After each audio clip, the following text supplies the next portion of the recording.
Episode number 1401।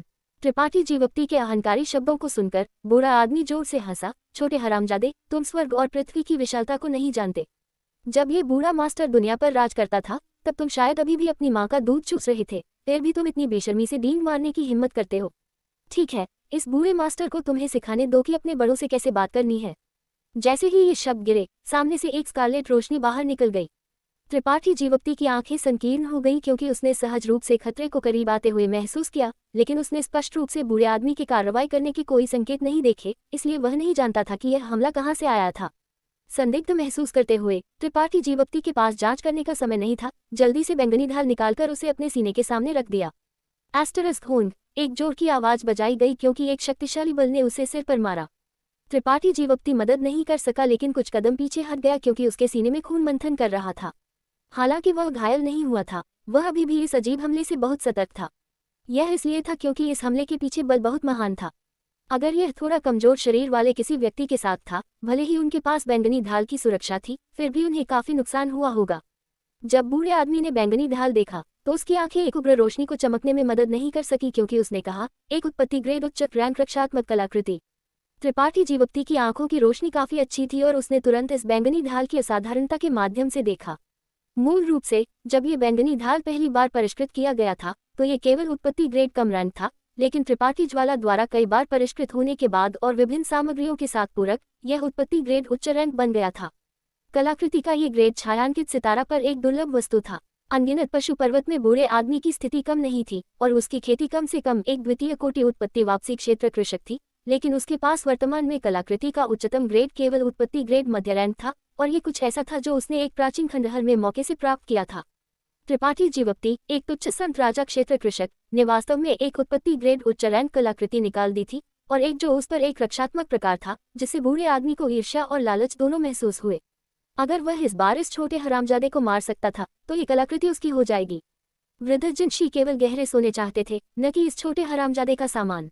इसके अलावा दूसरी पार्टी ने इतनी उच्च ग्रेड कलाकृति निकाली थी तो कौन जानता था कि क्या उसके पास कुछ और भी बेहतर था। इस सब पर विचार करते हुए बूढ़े आदमी का खून उबलता था और उसकी आंखों में हत्यारा इरादा चमकता था। एक विचार के साथ उसने त्रिपाठी जीवप्ती की ओर एक और स्कारलेट रोशनी भेज दी। त्रिपाठी जीवप्ती इस बार भी नहीं बचे। यह इसलिए नहीं था क्योंकि वह अहंकारी था, बल्कि इसलिए था क्योंकि वह वास्तव में जानना चाहता था कि दूसरी पार्टी का हमला कहाँ से आ रहा था। उसकी दिव्य चेतना सीमा तक धकेल दी गई क्योंकि उसने पलक झपकाए बिना हमले को घूर लिया। एक पल बाद वह आश्चर्य की एक नज़र प्रकट करने में मदद नहीं कर सका। यह इसलिए था क्योंकि उसने खोज की थी कि स्कारलेट लाल रोशनी का हमला 10,000 पशु पर्वत से बूढ़े आदमी की तकनीक नहीं था, बल्कि नीली आंखों वाले रक्तटोड़ की जीभ थी जिसकी सवारी कर रहा था। कोई आश्चर्य नहीं कि इस हमले में इतनी बड़ी ताकत थी।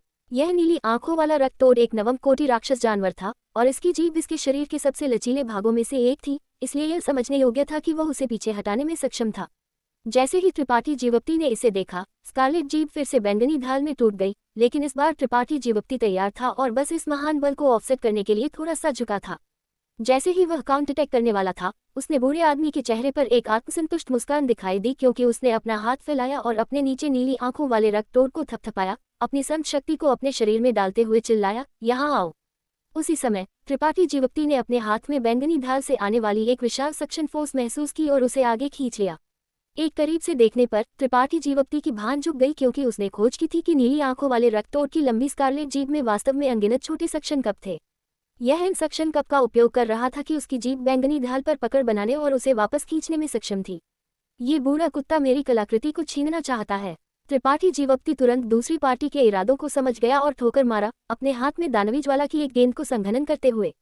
ये दानवी ज्वाला एक हिंसक गर्मी को बंद कर देती थी क्योंकि उसने स्कारलेट जीभ को पकड़ने के लिए पहुंच गया। छोटे हरामजादे, तुम मौत की अदालत। इस दृश्य को देखकर बूढ़ा आदमी न केवल गुस्सा हुआ बल्कि इसके बजाय खुश था। उसने जिस नीली आंखों वाले रक्तटोड़ को उठाया था उसमें न केवल मोटी त्वचा थी और वह पिटाई के लिए बेहद प्रतिरोधी था, बल्कि उसके पूरे शरीर में एक शक्तिशाली जहर भी शामिल था। अपनी जीभ का उल्लेख नहीं करना चाहिए। एक तुच्छ संत राजा क्षेत्र कृषक वास्तव में अपने नंगे हाथों से नीली आंखों वाले रक्तटोड़ की जहरीली जीभ को पकड़ना चाहता था। ये हरामजादा बस मौत की अदालत कर रहा था। एस्टरिस्क सीला, एक अजीब आवाज बजाई गई क्योंकि हवा में एक जला हुआ गंध भर गया। नीली आंखों वाले रक्तटोड़ की जहरीली जीभ को त्रिपाठी जीवप्ती ने पकड़ लिया और उसकी दानवी ज्वाला ने इसके आधे हिस्से के चारों ओर लपेट दिया। नीली आंखों वाले रक्तोड़ की आंखों में एक दर्दनाक नजर चमकती थी क्योंकि उसके गाल उछलते थे और उसने एक गुर्गलिंग आवाज की थी। ये कैसे संभव है? बूढ़े आदमी का चेहरा सदमे से भरा हुआ था। उसने कभी उम्मीद नहीं की थी कि इस मुकाबले में उसका राक्षस जानवर इतना बड़ा नुकसान उठाएगा, जबकि दूसरी पार्टी पूरी तरह से ठीक थी। काली ज्वाला को जीभ का पालन करते हुए और एक प्रेरी आग की तरह उसकी ओर जलते हुए देखकर बूढ़े आदमी ने आखिरकार महसूस किया कि कुछ गलत था। दूसरी पार्टी की काली ज्वाला काफी असाधारण लगती थी। यह न केवल जहर के लिए अभेद्य था, बल्कि इससे निपटना भी बेहद मुश्किल था। तुरंत बूढ़े आदमी ने अपने राक्षस जानवर को एक आदेश जारी किया और नीली आंखों वाले रक्तोड़ ने तुरंत बैंगनी ढाल जारी किया जिसे वह पकड़ रहा था, जबकि अपनी स्कारलेट जीभ को वापस ले लिया। पलक झपकते ही लंबी जहरीली जीभ गायब हो गई और नीली आंखों वाले रक्तोड़ के गाल कुछ बार उछलते थे, इससे पहले कि उसने अपना मुंह चौड़ा खोला और काले खून का एक मुंह थूक दिया। तुमने मेरे राक्षस जानवर को चोट पहुंचाने की हिम्मत? बूढ़े आदमी की आंखें खून की तलाश में चली गईं।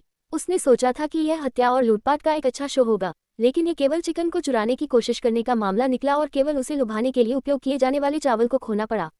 काली ज्वाला को अपने पेट में निगलने के बाद उसका राक्षस जानवर स्पष्ट रूप से घायल हो गया था। गुस्से के एक फिट में बूढ़े आदमी ने अपनी उंगली की ओर इशारा किया और नीली आंखों वाले रक्तोड़ के शरीर पर गांठें अचानक फट गईं, जिससे रंगीन और अप्रिय जहरीले तरल की एक फटने लगी। ये जहरीला तरल छोटे तीरों में परिवर्तित होने से पहले मध्य हवा में थोड़ा सा मुड़ गया, जो त्रिपाठी जीवप्ती की ओर गोली मारता था। त्रिपाठी जीवप्ती की अभिव्यक्ति गरिमापूर्ण हो गई। भले ही उसने व्यक्तिगत रूप से इस जहरीले तरल का अनुभव नहीं किया था, वह जानता था कि इसके संपर्क में आना आसान नहीं था। उसकी अभिव्यक्ति ठंडी हो जाती थी। उसने आकस्मिक रूप से एक छोटी भट्टी को बुलाया, एक उत्पत्ति राजा कोटि कलाकृति शोधन भट्टी। जैसे ही कलाकृति शोधन भट्टी दिखाई दी, उसने एक राक्षसी गर्मी को बाहर निकाला और तेजी से घूमता था, एक पल में एक 10 मीटर ऊंची भट्टी में विस्तार कर रहा था।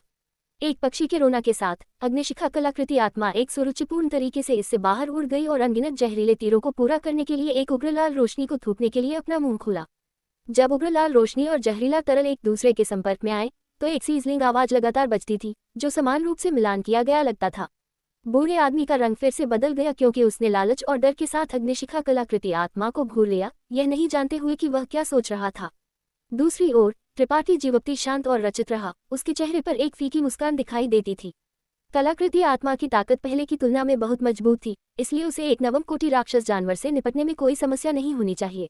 अचानक हत्यारे इरादे से भरे एक आश्चर्यजनक हमले ने सामने से त्रिपाठी जीवप्ती की ओर उड़ान भरी। ये देखकर कि उसका राक्षस जानवर उलझा हुआ था और भागने में असमर्थ था, बूढ़े आदमी ने त्रिपाठी जीवप्ती पर हमला करने की पहल की थी।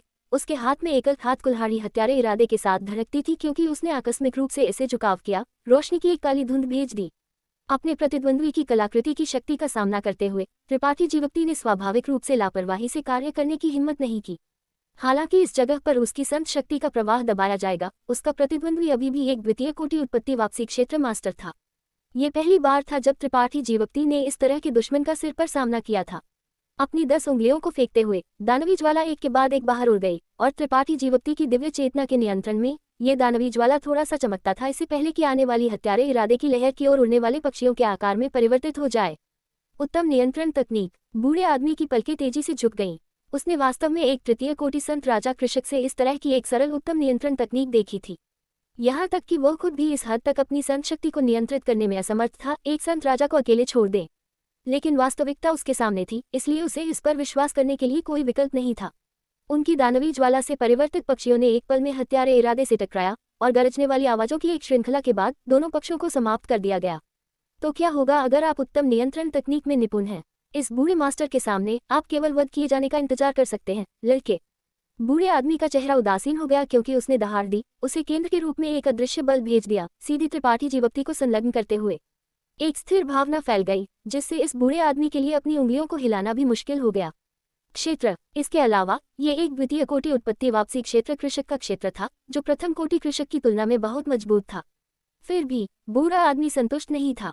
त्रिपाठी जीवप्ती को अपने क्षेत्र से दबाने के बाद उसने अपने हाथ में एकल हाथ कुल्हाड़ी को आगे फेंक दिया और अपनी संत शक्ति को उसमें डाल दिया, जबकि चिल्लाया, जाओ। एकल हाथ कुल्हाड़ी ने बूढ़े आदमी की संत शक्ति को अवशोषित करने के बाद इसने अचानक और भी अधिक राक्षसी शक्ति जारी की और कई दर्जन मीटर लंबे एक विशाल काले अजगर में परिवर्तित हो गई। विशाल अजगर ने अपना सिर हिलाया और अपनी पूंछ को तेजी से झुकाव किया, अपना मुंह चौड़ा खोला क्योंकि वह त्रिपाठी जीवप्ती की ओर उड़ गया, जैसे कि वह उसे पूरा निगलना चाहता था। बूढ़ा आदमी ने भयंकर रूप से मुस्कुराया।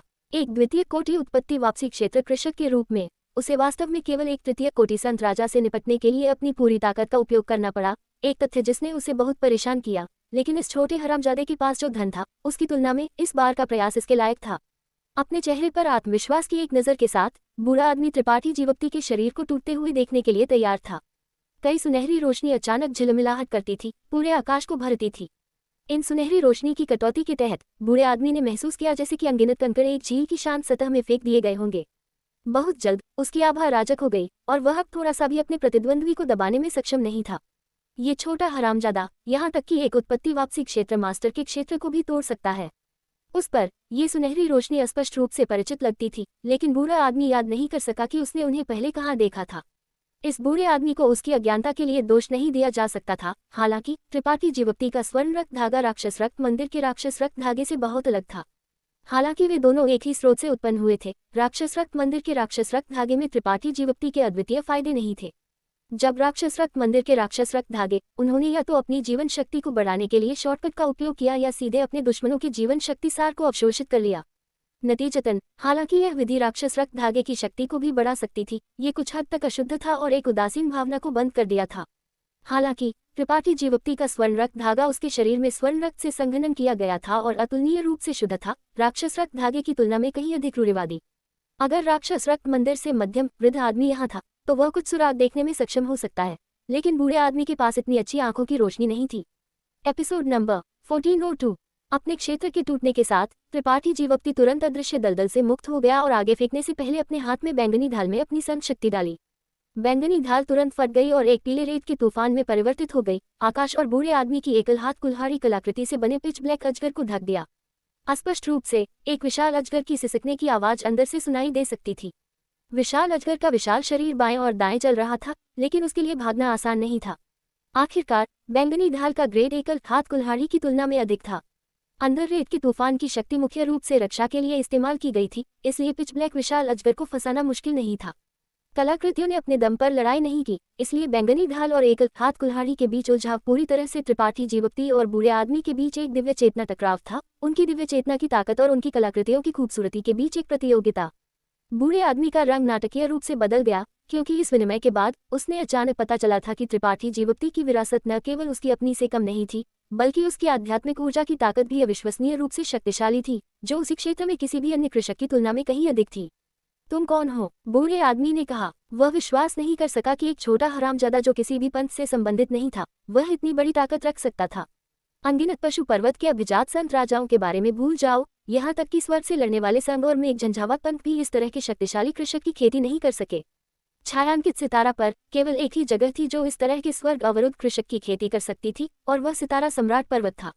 क्या ये छोटा हरामजादा जीवन के अनुभव के लिए सितारा सम्राट पर्वत से नीचे आया होगा? त्रिपाठी जीवप्ती के बारे में उसने एकत्र की गई सभी जानकारी को याद करते हुए बूढ़े आदमी का दिल जोर से धड़कता था। अगर इसके लिए नहीं है तो वह हर मोड़ पर बूढ़े आदमी को रोकने के लिए इतने सारे तरीके कैसे रख सकता था? तुम बहुत अधिक बकवास करते हो। त्रिपाठी जीवप्ती का उसे जवाब देने का कोई इरादा नहीं था।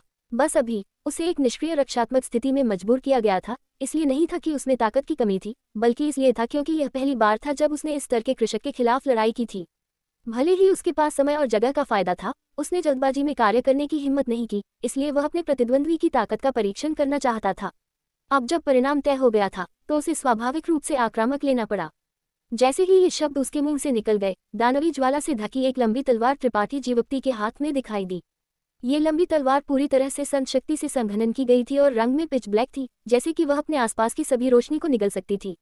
इस तलवार को ऊंचा उठाते हुए त्रिपाठी जीवप्ती ने जोर से बाहर निकाल दिया। एक कई दर्जन मीटर लंबी तलवार शक्ति हवा के माध्यम से एक इंद्रधनुष की तरह वेधती थी, क्योंकि उसने बूढ़े आदमी की ओर उड़ान भरी थी। इस तलवार लहर में शामिल घातकता को महसूस करते हुए बूढ़े आदमी ने एक अजीब रोना छोड़ दिया और जल्दी से किनारे पर चला गया, लेकिन इससे पहले कि वह अपना पैर फिर से हासिल कर सके, एक और तलवार लहर उसकी ओर बह गई, जैसे कि दूसरी पार्टी अपनी संत शक्ति को बर्बाद करने की परवाह नहीं करती थी। बूढ़े आदमी की आत्मा लगभग उसके शरीर से उड़ गई।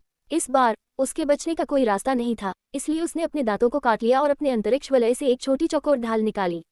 अपना मुंह खोलते हुए उसने उस पर खून का एक मुंह थूक दिया, जिससे छोटी चौकोर ढाल तेजी से घूमती थी। जैसे ही यह घूमता था, एक बहुत मजबूत सुनहरा रून जैसा प्रेत इससे उभरा और बूढ़े आदमी के रास्ते को अवरुद्ध कर दिया।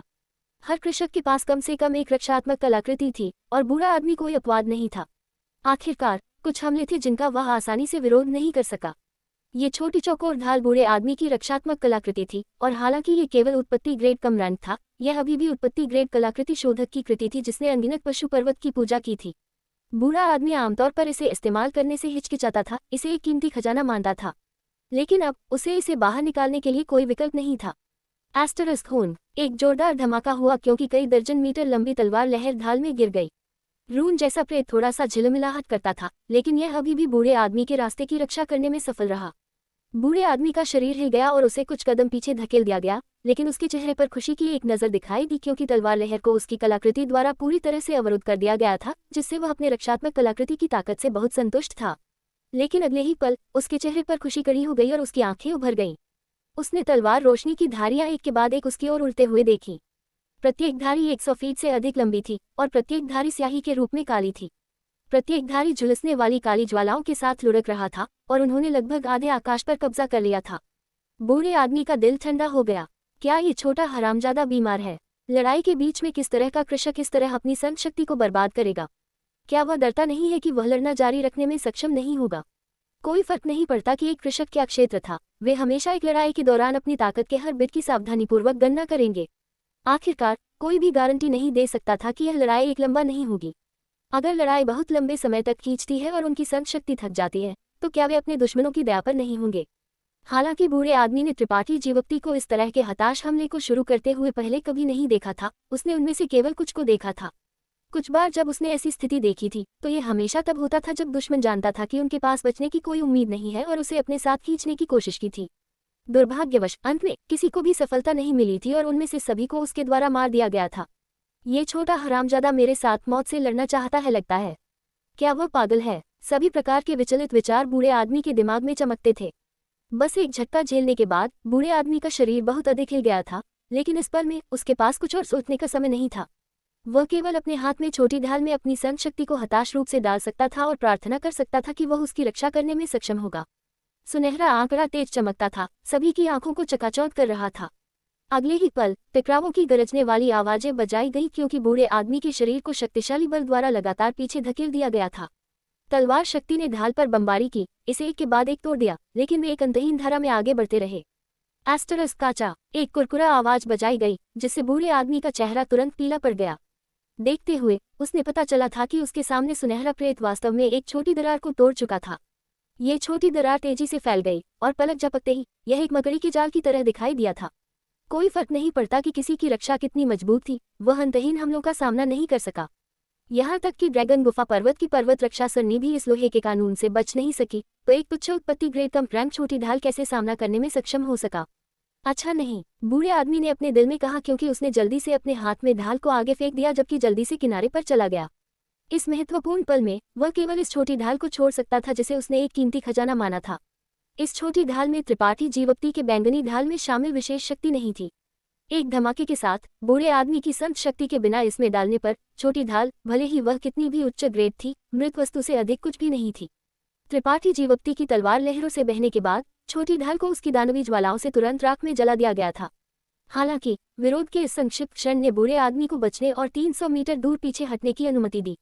जहां बूढ़ा आदमी खड़ा था, उस जगह को ठंडक से घूरते हुए त्रिपाठी जीवक्ति ने अपना बायां हाथ बंद कर दिया और अपने हाथ में एक काले भाले को संघनन किया। जाओ! त्रिपाठी जीवक्ति चिल्लाया और काला भाला थोड़ा सा कांपता था इससे पहले कि अचानक अपने मूल स्थान से गायब हो जाए। जब ये फिर से दिखाई दिया तो ये पहले से ही बूढ़े आदमी के सिर के ऊपर था और उसकी ओर छेड़छाड़ कर रहा था। 9 स्वर्ग दिव्य कौशल के स्वर्ग सचा भाला 9 स्वर्ग दिव्य कौशल में से एक था जिसे त्रिपाठी जीवक्ति अब उपयोग करने में निपुण था, इसलिए इसकी शक्ति काफी असाधारण थी। बूढ़ा आदमी अभी भी बस अभी रोमांच से ठीक नहीं हुआ था, इसलिए अब जब वह फिर से खतरे में था, उसका दिल सदमे और गुस्से दोनों से भर गया। एक दहाड़ छोड़ते हुए उसने अपने हाथ उठाए और उन्हें जोर से ऊपर धकेल दिया, अपने सिर के ऊपर एक प्रकाश पर्दे में बड़ी मात्रा में संघ शक्ति को संघनन करते हुए जिसने स्वर्ग सजा भाला के घातक झटके को अवरुद्ध कर दिया। लेकिन यह इसका अंत नहीं था। अचानक एक विशाल हथेली दिखाई दी और बूढ़े आदमी के सिर की ओर थप्पड़ मारा, जिससे उसकी पलकें तेजी से झुक गईं। ये हथेली छाप स्वर्ग और पृथ्वी को ढकती थी, सभी भागने के रास्तों को सीमित करती थी, जिससे बूढ़े आदमी को निराशा की भावना महसूस होती थी। स्वर्ग को ढकने वाला हाथ, एक ही हाथ जो स्वर्ग को ढक सकता था। एक धमाके के साथ हथेली छाप नीचे गिर गया, जिससे पृथ्वी हिंसक रूप से कांपती थी क्योंकि जमीन पर एक कई दर्जन मीटर का निशान दिखाई दिया था। अगर कोई एक उच्च ऊंचाई से नीचे देखता था तो वे देखने में सक्षम होंगे कि ये वास्तव में एक विशाल हथेली छाप था। हालांकि त्रिपाठी जीवप्ती ने अपने सिर को मोड़ लिया और दूर में घूर लिया।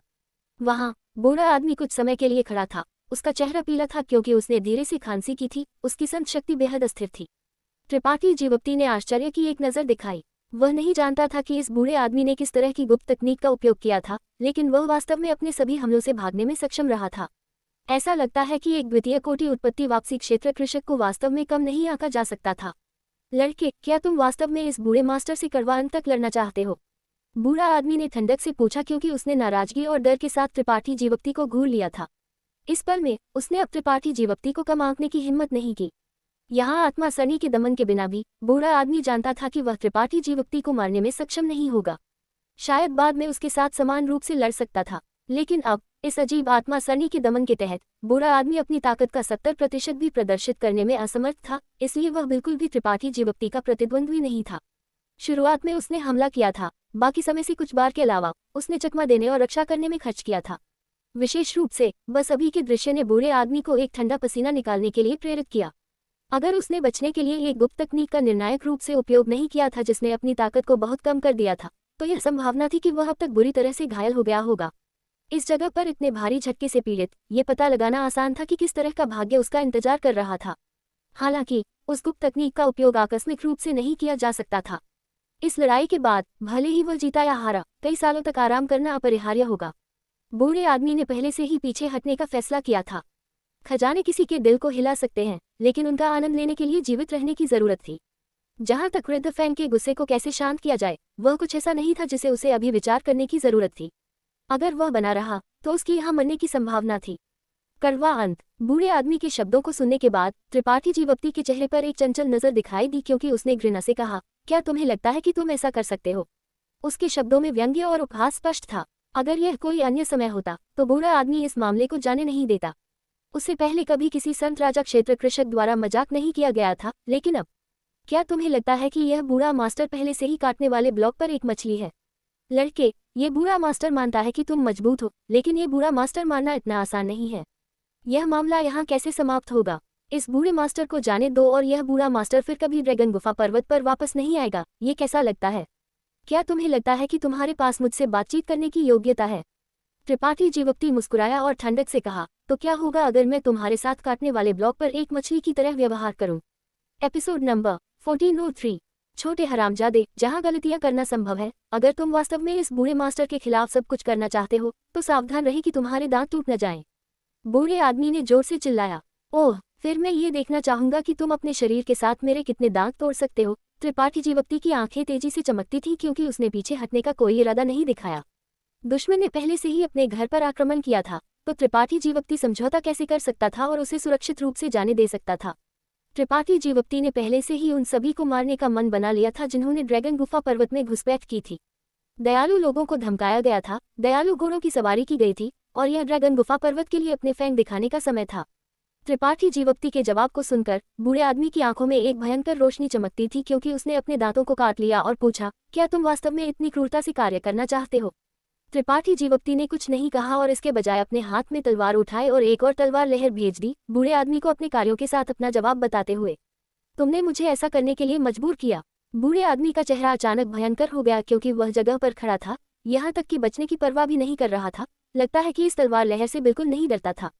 त्रिपाठी जीवप्ती ने अपनी भान उठाए और उसकी अभिव्यक्ति गरिमापूर्ण हो गई। उसने नहीं सोचा था कि यह बूढ़ा आदमी मौत की तलाश कर रहा था। बूढ़े आदमी के शब्दों से बस अभी और उसकी वर्तमान अभिव्यक्ति ये स्पष्ट था कि उसके पास अभी भी किसी तरह का ट्रम्प कार्ड था जिसका उसने अभी तक उपयोग नहीं किया था। चूंकि उसने इतनी अहंकार से कार्य करने की हिम्मत की, इसलिए उसे विश्वास होना चाहिए कि वह इस झटके को अवरुद्ध कर सकता है। ऐसा सोचते हुए त्रिपाठी जीवप्ती अब संकोच नहीं किया और अपनी उंगली के एक झटका के साथ उसने बूढ़े आदमी की ओर एक अंतरिक्ष ब्लेड भेज दी। त्रिपाठी जीवप्ती का बूढ़े आदमी को अपने ट्रम्प कार्ड का उपयोग करने देने का इरादा नहीं था और केवल लड़ाई को समाप्त करने के लिए अपने अंतरिक्ष ब्लेड का उपयोग करने के लिए तैयार था। सामने काली तलवार शक्ति और पीछे अंतरिक्ष ब्लेड के साथ बूढ़े आदमी ने बिल्कुल भी ध्यान नहीं दिया, लेकिन वह अभी भी बिना हिले डुले जगह पर खड़ा था और इसके बजाय अपने अंतरिक्ष ब्लेड से एक जेड बॉक्स निकाला। जेड बॉक्स खोलते हुए त्रिपाठी जीवप्ती ने एक खून लाल गोली देखी जो एक लंबी आंख के आकार की थी। बूढ़े आदमी ने इस गोली को उठाया, उसे सीधे अपने मुंह में फेंक दिया और इसे एक गुदांग आवाज के साथ निगल लिया।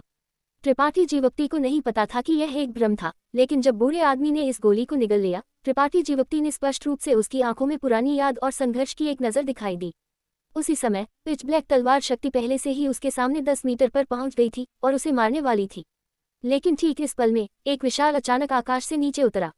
एक जोरदार धमाके और पृथ्वी के कांपने के साथ इस विशाल ने बूढ़े आदमी के रास्ते को अवरुद्ध कर दिया।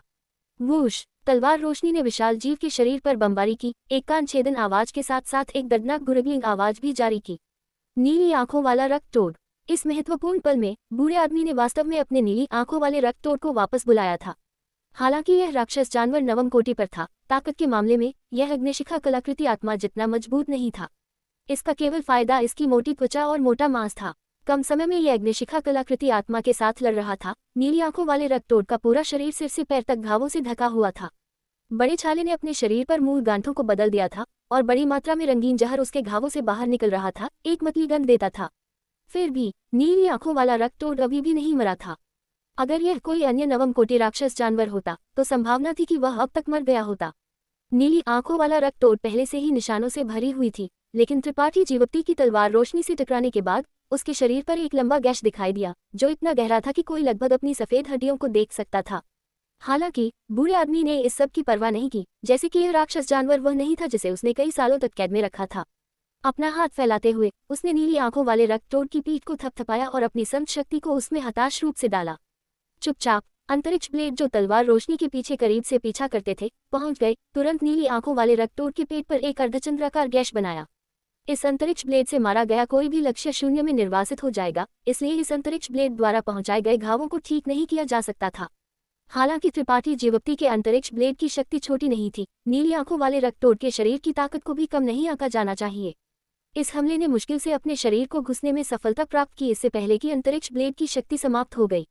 ये देखकर त्रिपाठी जीवप्ती ने थोड़ा पश्चाताप महसूस किया। अगर उसका अंतरिक्ष ब्लेड 2 और मीटर आगे बढ़ने में सक्षम होता तो वह इस बूढ़े आदमी को एक झटके में मारने में सक्षम हो सकता था। लेकिन अब ऐसे मामलों पर विचार करना स्पष्ट रूप से व्यर्थ था। कोई फर्क नहीं पड़ता कि नीली आंखों वाले रक्त-तोड़ की त्वचा कितनी मोटी थी, वह निस्संदेह इस तरह की गंभीर चोट से पीड़ित होने के बाद मर जाएगा। इसके मालिक के रूप में बूढ़े आदमी को एक झटका लगता था और जब वह अनजाने में खून का एक मुंह खांसता था तो वह हताश रूप से अपनी संत शक्ति को धक्का दे रहा था। तुरंत आश्चर्य में नीली आंखों वाले रक्त-तोड़ को घूरने के लिए मुड़ना, उसकी आंखें भय से भर गई। उस राक्षस जानवर की जीवन शक्ति को समझते हुए जिससे वह जुड़ा हुआ था, बूढ़े आदमी ने अपनी संत शक्ति को और भी हिंसक रूप से धक्का दिया, जिससे नीली आंखों वाले रक्त-तोड़ का शरीर तेजी से सूज जाता था और जल्द ही गोल और लुढ़कना बन जाता था, जैसे कि यह किसी भी पल फट जाएगा। त्रिपाठी जीवप्ती की आंखें संकीर्ण हो गई क्योंकि उसने अपने दिमाग में अग्निशिखा कलाकृति आत्मा को एक आदेश भेज दिया। एक कुरकुरा पक्षी रोना के साथ अग्निशिखा कलाकृति आत्मा बूढ़े आदमी की ओर उड़ गई। कलाकृति आत्मा के उस तक पहुंचने से पहले एक जोरदार विस्फोट हुआ और नीली आंखों वाला रक्त-तोड़ एक खूनी धुंध में फट गया, जिससे एक रंगीन जहरीली धुंध और जहर के अलावा कुछ भी पीछे नहीं छूटा। कलाकृति आत्मा इससे डर गई थी और जल्दी से आकाश में उड़ गई। हालांकि बूढ़ा आदमी बस एक भयंकर नजर के साथ वहां खड़ा था, जहरीली धुंध और जहर के बपतिस्मा का आनंद ले रहा था। यह अज्ञात था कि उसने किस तरह की गुप्त कला या गुप्त तकनीक का उपयोग किया था ताकि सभी जहरीली धुंध और जहर को अपने शरीर में अवशोषित किया जा सके। उसी समय बूढ़े आदमी ने अपना हाथ हिलाया और नीली आंखों वाले रक्त-तोड़ के राक्षस कोर को पकड़ लिया, उसे सीधे अपने मुंह में फेंक दिया और उस पर चबाना शुरू कर दिया। पलक झपकते ही अप्रत्याशित घटनाओं की एक श्रृंखला हुई थी, जिससे त्रिपाठी जीवप्ती हक्का बक्का रह गया था। रक्त धुंध को अवशोषित करने और नीली आंखों वाले रक्त-तोड़ के राक्षस कोर को निगलने के बाद बूढ़े आदमी की दिखावट में भी एक भयानक बदलाव आया था। मांस के गांठ उसकी खुली त्वचा पर दिखाई देने लगे और इन मांस के गांठों से एक भयानक दुर्गंध लगातार बाहर निकलती थी, जिससे वह पहले से ही नीली आंखों वाले रक्त-तोड़ के समान दिखाई देता था। इस बूढ़े आदमी की दिखावट पहले से ही काफी बदसूरत थी, लेकिन अब उसकी दिखावट और भी खराब थी। इतना ही नहीं, बल्कि उसकी 2 आंखें भी नीली हो गई लगती थी, जैसे कि उनमें किसी तरह की रहस्यमय शक्ति हो। सबसे हास्यास्पद बात यह थी कि उसके गाल भी नीली आंखों वाले रक्त-तोड़ की तरह सूज गए थे, जिससे वह काफी हास्यास्पद लगता था। हालांकि त्रिपाठी जीवप्ती खुद को बिल्कुल हंसने के लिए नहीं ला सका, क्योंकि इस पल में बूढ़े आदमी की आभा बढ़ गई थी, जिससे उसे एक बेहद खतरनाक एहसास मिलता था। अच्छा। बूढ़ा आदमी अचानक जंगली हंसने लगा, क्योंकि उसकी नीली आंखों की जोड़ी ने ठंडक से त्रिपाठी जीवप्ती को घूर लिया। इस बूढ़े मास्टर को राक्षस परिवर्तन में मजबूर करने में सक्षम होना, तुम अपनी मौत को एक योग्य मान सकते हो। राक्षस परिवर्तन। त्रिपाठी जीवप्ती ने अपनी भान उठाए। हालांकि यह पहली बार था जब उसने इस तरह की किसी चीज के बारे में सुना था। यह अनगिनत पशु पर्वत की गुप्त तकनीकों में से एक होना चाहिए। आखिरकार अनगिनत पशु पर्वत के कृषक ने साल भर राक्षस जानवर से निपटा था, इसलिए उसके लिए इस तरह की चीज करने के लिए एक राक्षस जानवर को गुलाम बनाना असंभव नहीं था। त्रिपाठी जीवोक्ति की आंखों की रोशनी के साथ उसके लिए ये देखना मुश्किल नहीं था कि यह बुरा आदमी इस पल में पूरी तरह से मानव नहीं था, बल्कि आधा मानव और आधा राक्षस था। इसके अलावा न केवल उसके शरीर से संत शक्ति में उतार चढ़ाव आ रहा था, बल्कि राक्षस शक्ति भी थी, एक भयानक संयोजन। ये गुप्त तकनीक बड़ी समस्या पैदा करने के लिए बाध्य है। शायद इसे उल्टा नहीं जा सकता है, त्रिपाठी जीवोक्ति ने तुरंत फैसला सुनाया। अन्यथा बूढ़ा आदमी इसका उपयोग करने के लिए अब तक इंतजार नहीं करता। आखिरकार संत शक्ति और राक्षस शक्ति दो अलग चीजें थी जो मानव शरीर में सह अस्तित्व में नहीं हो सकती थी। त्रिपाठी जीवोक्ति का अंदाजा सही था। अनगिनत पशु पर्वत की राक्षस परिवर्तन गुप्त तकनीक वास्तव में बेहद खतरनाक थी और इसे उल्टने का कोई रास्ता नहीं था। भले ही बूढ़ा आदमी बाद में अपनी राक्षस शक्ति को सफलतापूर्वक दबा सके, उसकी अधिकांश खेती विकलांग हो जाएगी और वह अब लड़ने में सक्षम नहीं होगा, अन्यथा उसकी राक्षस शक्ति से झटका उसकी मौत का परिणाम होगा। इस बूढ़े आदमी को एक कोने में मजबूर किया गया था, अन्यथा वह इस तरह पीछे हटने के सभी साधनों को काटने के लिए कैसे चुन सकता था। बूढ़े आदमी की गति राक्षसी थी, लेकिन त्रिपाठी जीवोक्ति डरता नहीं था, बस अपना हाथ हिलाता था और अग्निशिखा कलाकृति आत्मा को बुलाता था। एक आदमी और एक कलाकृति आत्मा जोर से बूढ़े आदमी पर घूर रही थी। बूढ़े आदमी ने किसी भी समय को बर्बाद करने का इरादा नहीं किया। जैसे ही उसका राक्षस परिवर्तन समाप्त हुआ, उसके गाल उछलते थे और उसने त्रिपाठी जीवोक्ति की ओर एक हरी जहर तीर शूटिंग से पहले एक लगता है कि लापरवाह सांस छोड़ दी। राक्षस परिवर्तन से गुजरने के बाद बूढ़ा आदमी नीली आंखों वाले रक्तोट की क्षमताओं का उपयोग करने में सक्षम था। त्रिपाठी जीवोक्ति ने अपनी भान उठाए और स्वाभाविक रूप से स्थिर नहीं खड़ा होगा, उसका आंकड़ा झिलमिलाहट करता था क्योंकि वह किनारे पर चला गया था। लेकिन इससे पहले कि वह प्रतिक्रिया कर सके, जहर तीर अचानक मध्य हवा में फट गया। जहर की अनगिनत छोटी बूंदों में बदल गया जो सभी दिशाओं में छलकते थे। जल्दी में त्रिपाठी जीवोक्ति केवल अपने शरीर के चारों ओर एक सुरक्षात्मक बाधा बनाने के लिए अपनी संघ शक्ति को संघनन कर सका। जहर और संघ शक्ति टकरा गई और वास्तव में दानवी ज्वाला बाधा में एक छोटा सा छेद खाया गया। राक्षस परिवर्तन से गुजरने के बाद ये जहर बहुत मजबूत हो गया लगता था। हालांकि इससे पहले कि त्रिपाठी जीवोक्ति सावधानीपूर्वक जांच कर सके, एक खतरनाक आभा आकाश से नीचे दब गई। त्रिपाठी जीवोक्ति चौंक गया और जल्दी से अपनी हथेली को ऊपर धकेल दिया, अपनी संघ शक्ति को हिंसक रूप से धक्का देता था। ऊपर से एक महान शक्ति आए और त्रिपाठी जीवोक्ति को नीचे धकेल दिया गया, लेकिन जब उसने ऊपर देखा तो आकाश में उसके दुश्मन का कोई निशान नहीं था। अपनी दिव्य चेतना का उपयोग करते हुए त्रिपाठी जीवोक्ति ने खोज की कि बूढ़ा आदमी एक अविश्वसनीय गति से उसके चारों ओर कूद रहा था, एक दोष की तलाश कर रहा था और हमला करने के लिए एक अवसर की प्रतीक्षा कर रहा था। इस तरह की गति कुछ ऐसा नहीं थी जो एक मानव के पास हो सके। ऐसा लगता है कि बूढ़े आदमी ने राक्षस परिवर्तन से गुजरने के बाद उसने नीली आंखों वाले रक्तोट की कूदने की क्षमता भी विरासत में मिली थी। ये थोड़ा मुश्किल होने वाला है। बूढ़े आदमी की गति इतनी तेज थी कि उसे मारना आसान नहीं होगा। हालांकि त्रिपाठी जीवोक्ति वर्तमान में 2 के खिलाफ 1 लड़ रहा था और कलाकृति आत्मा एक अच्छा मददगार था। उस पर त्रिपाठी जीवोक्ति के पास आत्मा सरनी द्वारा दबाए जाने का फायदा था, इसलिए वह घबराया नहीं था और बस अपनी दिव्य चेतना के साथ कलाकृति आत्मा को एक आदेश भेज दिया। अग्निशिखा कलाकृति आत्मा तुरंत अनगिनत छोटे पक्षियों में फट गई। ये पक्षी कलाकृति आत्मा के समान दिखते थे, लेकिन आकार में अनगिनत गुना छोटे थे। ये पक्षी घने रूप से पैक किए गए थे और एक बड़े क्षेत्र को ढकते थे। अचानक कुछ पक्षियों ने रोया और ज्वालाओं में फट गए। दूसरी ओर बूढ़े आदमी का आंकड़ा झिलमिलाहट करता था क्योंकि वह लाचार रूप से फिर से दिखाई दिया। उसके चेहरे पर नाराजगी की एक नजर चमकती थी। उसे उम्मीद नहीं थी कि त्रिपाठी जीवोक्ति वास्तव में अपने ठिकाने की जांच करने के लिए कलाकृति आत्मा का उपयोग करेगा और अपने ठिकाने को उजागर कर दिया था। कई सुनहरी धागे अचानक सामने से बाहर निकले, बूढ़े आदमी को संलग्न करने वाले एक सुनहरी रोशनी में परिवर्तित हो गए। ये सुनहरी धागे एक बेहद तेज आभा को बंद कर देते थे और एक बार जब कोई उनके द्वारा काट दिया गया था तो उनकी भाग्य निश्चित रूप से अच्छा नहीं होगा। बूढ़े आदमी का रंग बदल गया क्योंकि उसकी आंखों में एक शानदार नीली रोशनी चमकती थी क्योंकि उसने त्रिपाठी जीवोक्ति की ओर घूर लिया। एक अदृश्य बल उसके ज्ञान सागर से बाहर निकल गया और सीधे त्रिपाठी जीवोक्ति के दिमाग में दौड़ गया। आत्मा जहर राक्षस परिवर्तन से गुजरने के बाद बूढ़े आदमी के ज्ञान सागर में भी एक उत्परिवर्तन हुआ था, जिससे वह आत्मा जहर जैसे शक्तिशाली तरीकों का उपयोग करने की अनुमति देता था। एक बार जब कोई इस आत्मा जहर से संक्रमित हो गया था तो वे किसी की हड्डियों में मैगॉट्स की तरह बन जाएंगे और निष्कासित करना बेहद मुश्किल हो जाएगा। लड़ाई में इस आत्मा जहर का उपयोग करना रक्षा करना और भी मुश्किल था। Episode number 1404। बूढ़े आदमी को लापरवाही से घूरते हुए देखकर त्रिपाठी जीवोक्ति घबराया नहीं और इसके बजाय खुश हुआ। उसकी बाएं आंख अचानक समुद्र की तरह गहरी हो गई क्योंकि एक सुनहरी पुतली दिखाई दी। विनाश की राक्षस आंख। ये शुद्ध सुनहरी पुतली पतली और लंबी थी, एक भयानक आभा देती थी जिसका विरोध करना असंभव था, जैसे कि यह आंख स्वर्ग और पृथ्वी का शासक बन गई थी। इसके अलावा इस सुनहरी पुतली के चारों ओर कुछ अस्पष्ट बहुरंगी रोशनी भी लटक रही थी। रंगीन कांच दिव्य रोशनी। दई युआन द्वारा उसे दी गई रंगीन कांच मोती को परिष्कृत करने के बाद त्रिपाठी जीवोक्ति ने अपनी कुछ शक्ति को इसके साथ जोड़ दिया था। हालांकि रंगीन कांच दिव्य रोशनी अभी तक विनाश की राक्षस आंख के साथ पूरी तरह से एकीकृत नहीं हुई थी, त्रिपाठी जीवोक्ति अब इसकी शक्ति का उपयोग करने में सक्षम था। विनाश की राक्षस आंख महान राक्षस देवता की जन्मजात दिव्य तकनीक थी, और यह कुछ ऐसा नहीं था जो उसने कड़ी मेहनत से प्राप्त किया था, बल्कि इसके बजाय कुछ ऐसा था जिसके साथ वह पैदा हुआ था। इस प्रकार हालांकि महान राक्षस देवता अपनी मृत्यु के समय केवल एक संत राजा था, त्रिपाठी जीवोक्ति के हाथों में विनाश की राक्षस आंख और भी अधिक अत्याचारी शक्ति प्रदर्शित करने में सक्षम थी। सुनहरी आंख में एक अदृश्य भावर स्पष्ट रूप से दिखाई दिया और इससे एक अत्याचारी चूषण बल उभरा। बूढ़ा आदमी चौंक गया। इस पल में उसने महसूस किया कि उसकी आत्मा अशांत हो गई है और वह मदद नहीं कर सका, लेकिन ये भ्रम था कि इसे चूसा जाना था। इस खोज ने बूढ़े आदमी को बहुत चौंका दिया और उसने जल्दी से अपने दिल में घबराहट को दबाने के लिए अपनी गुप्त कला को परिसंचारी करना बंद कर दिया। लेकिन यह इसका अंत नहीं था।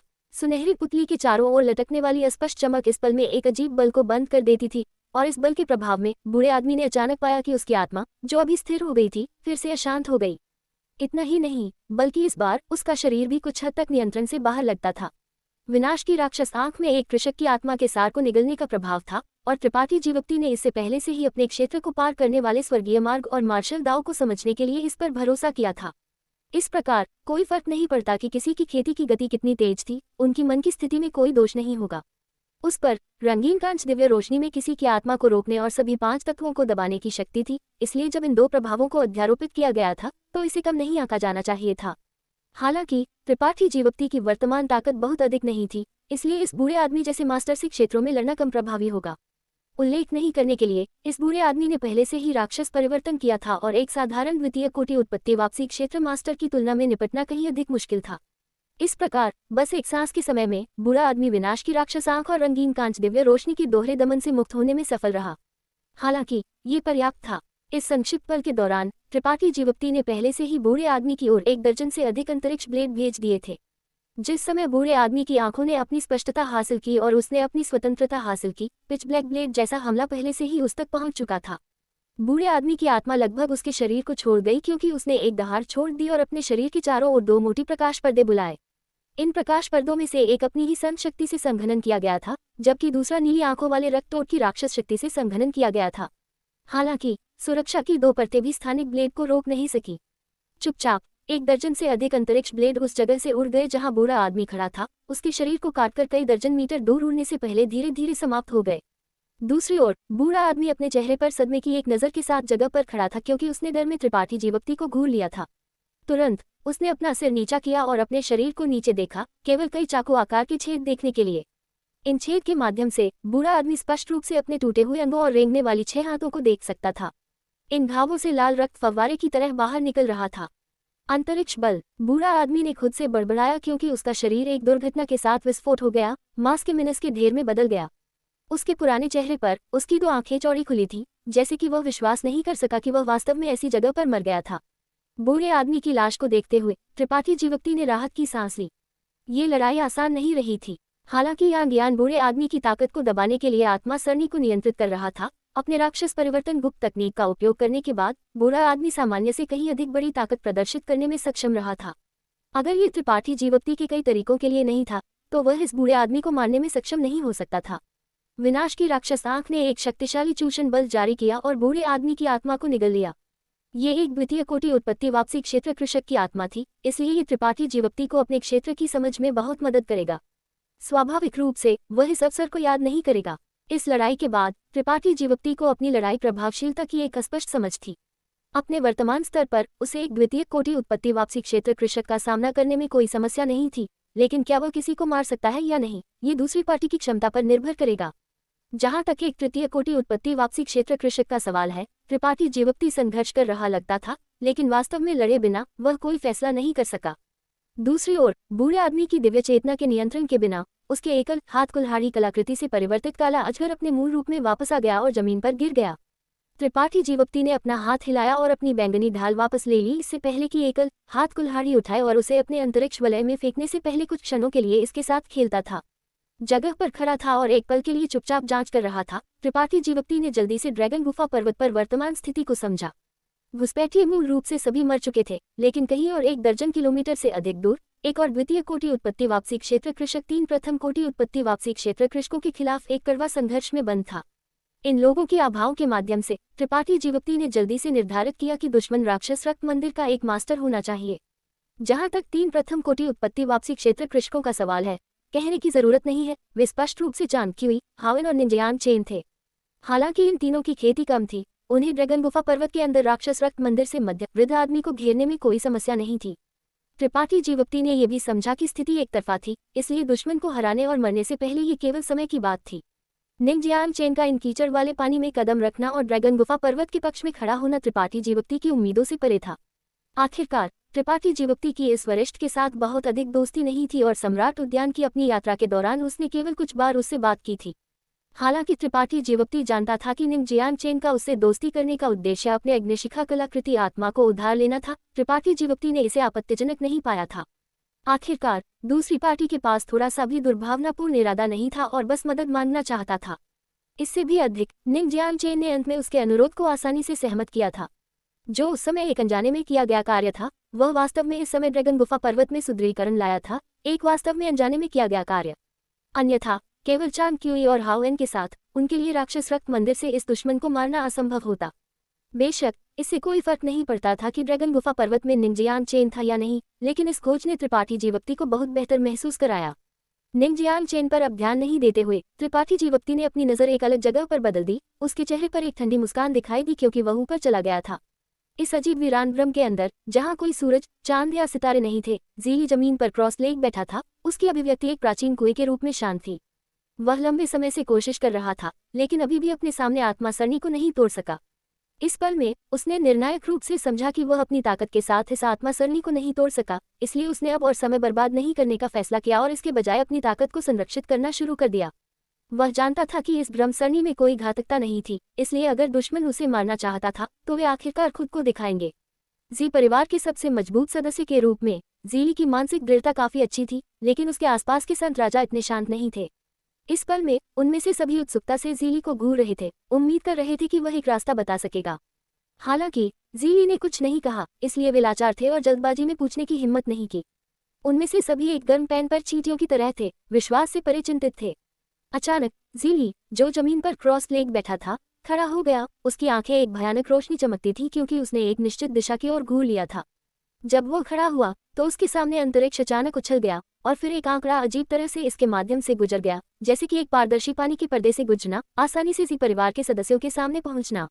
इस व्यक्ति के चेहरे को देखते हुए ज़ीली की आंखें संकीर्ण हो गई क्योंकि उसकी हत्यारा इरादा बढ़ गया था।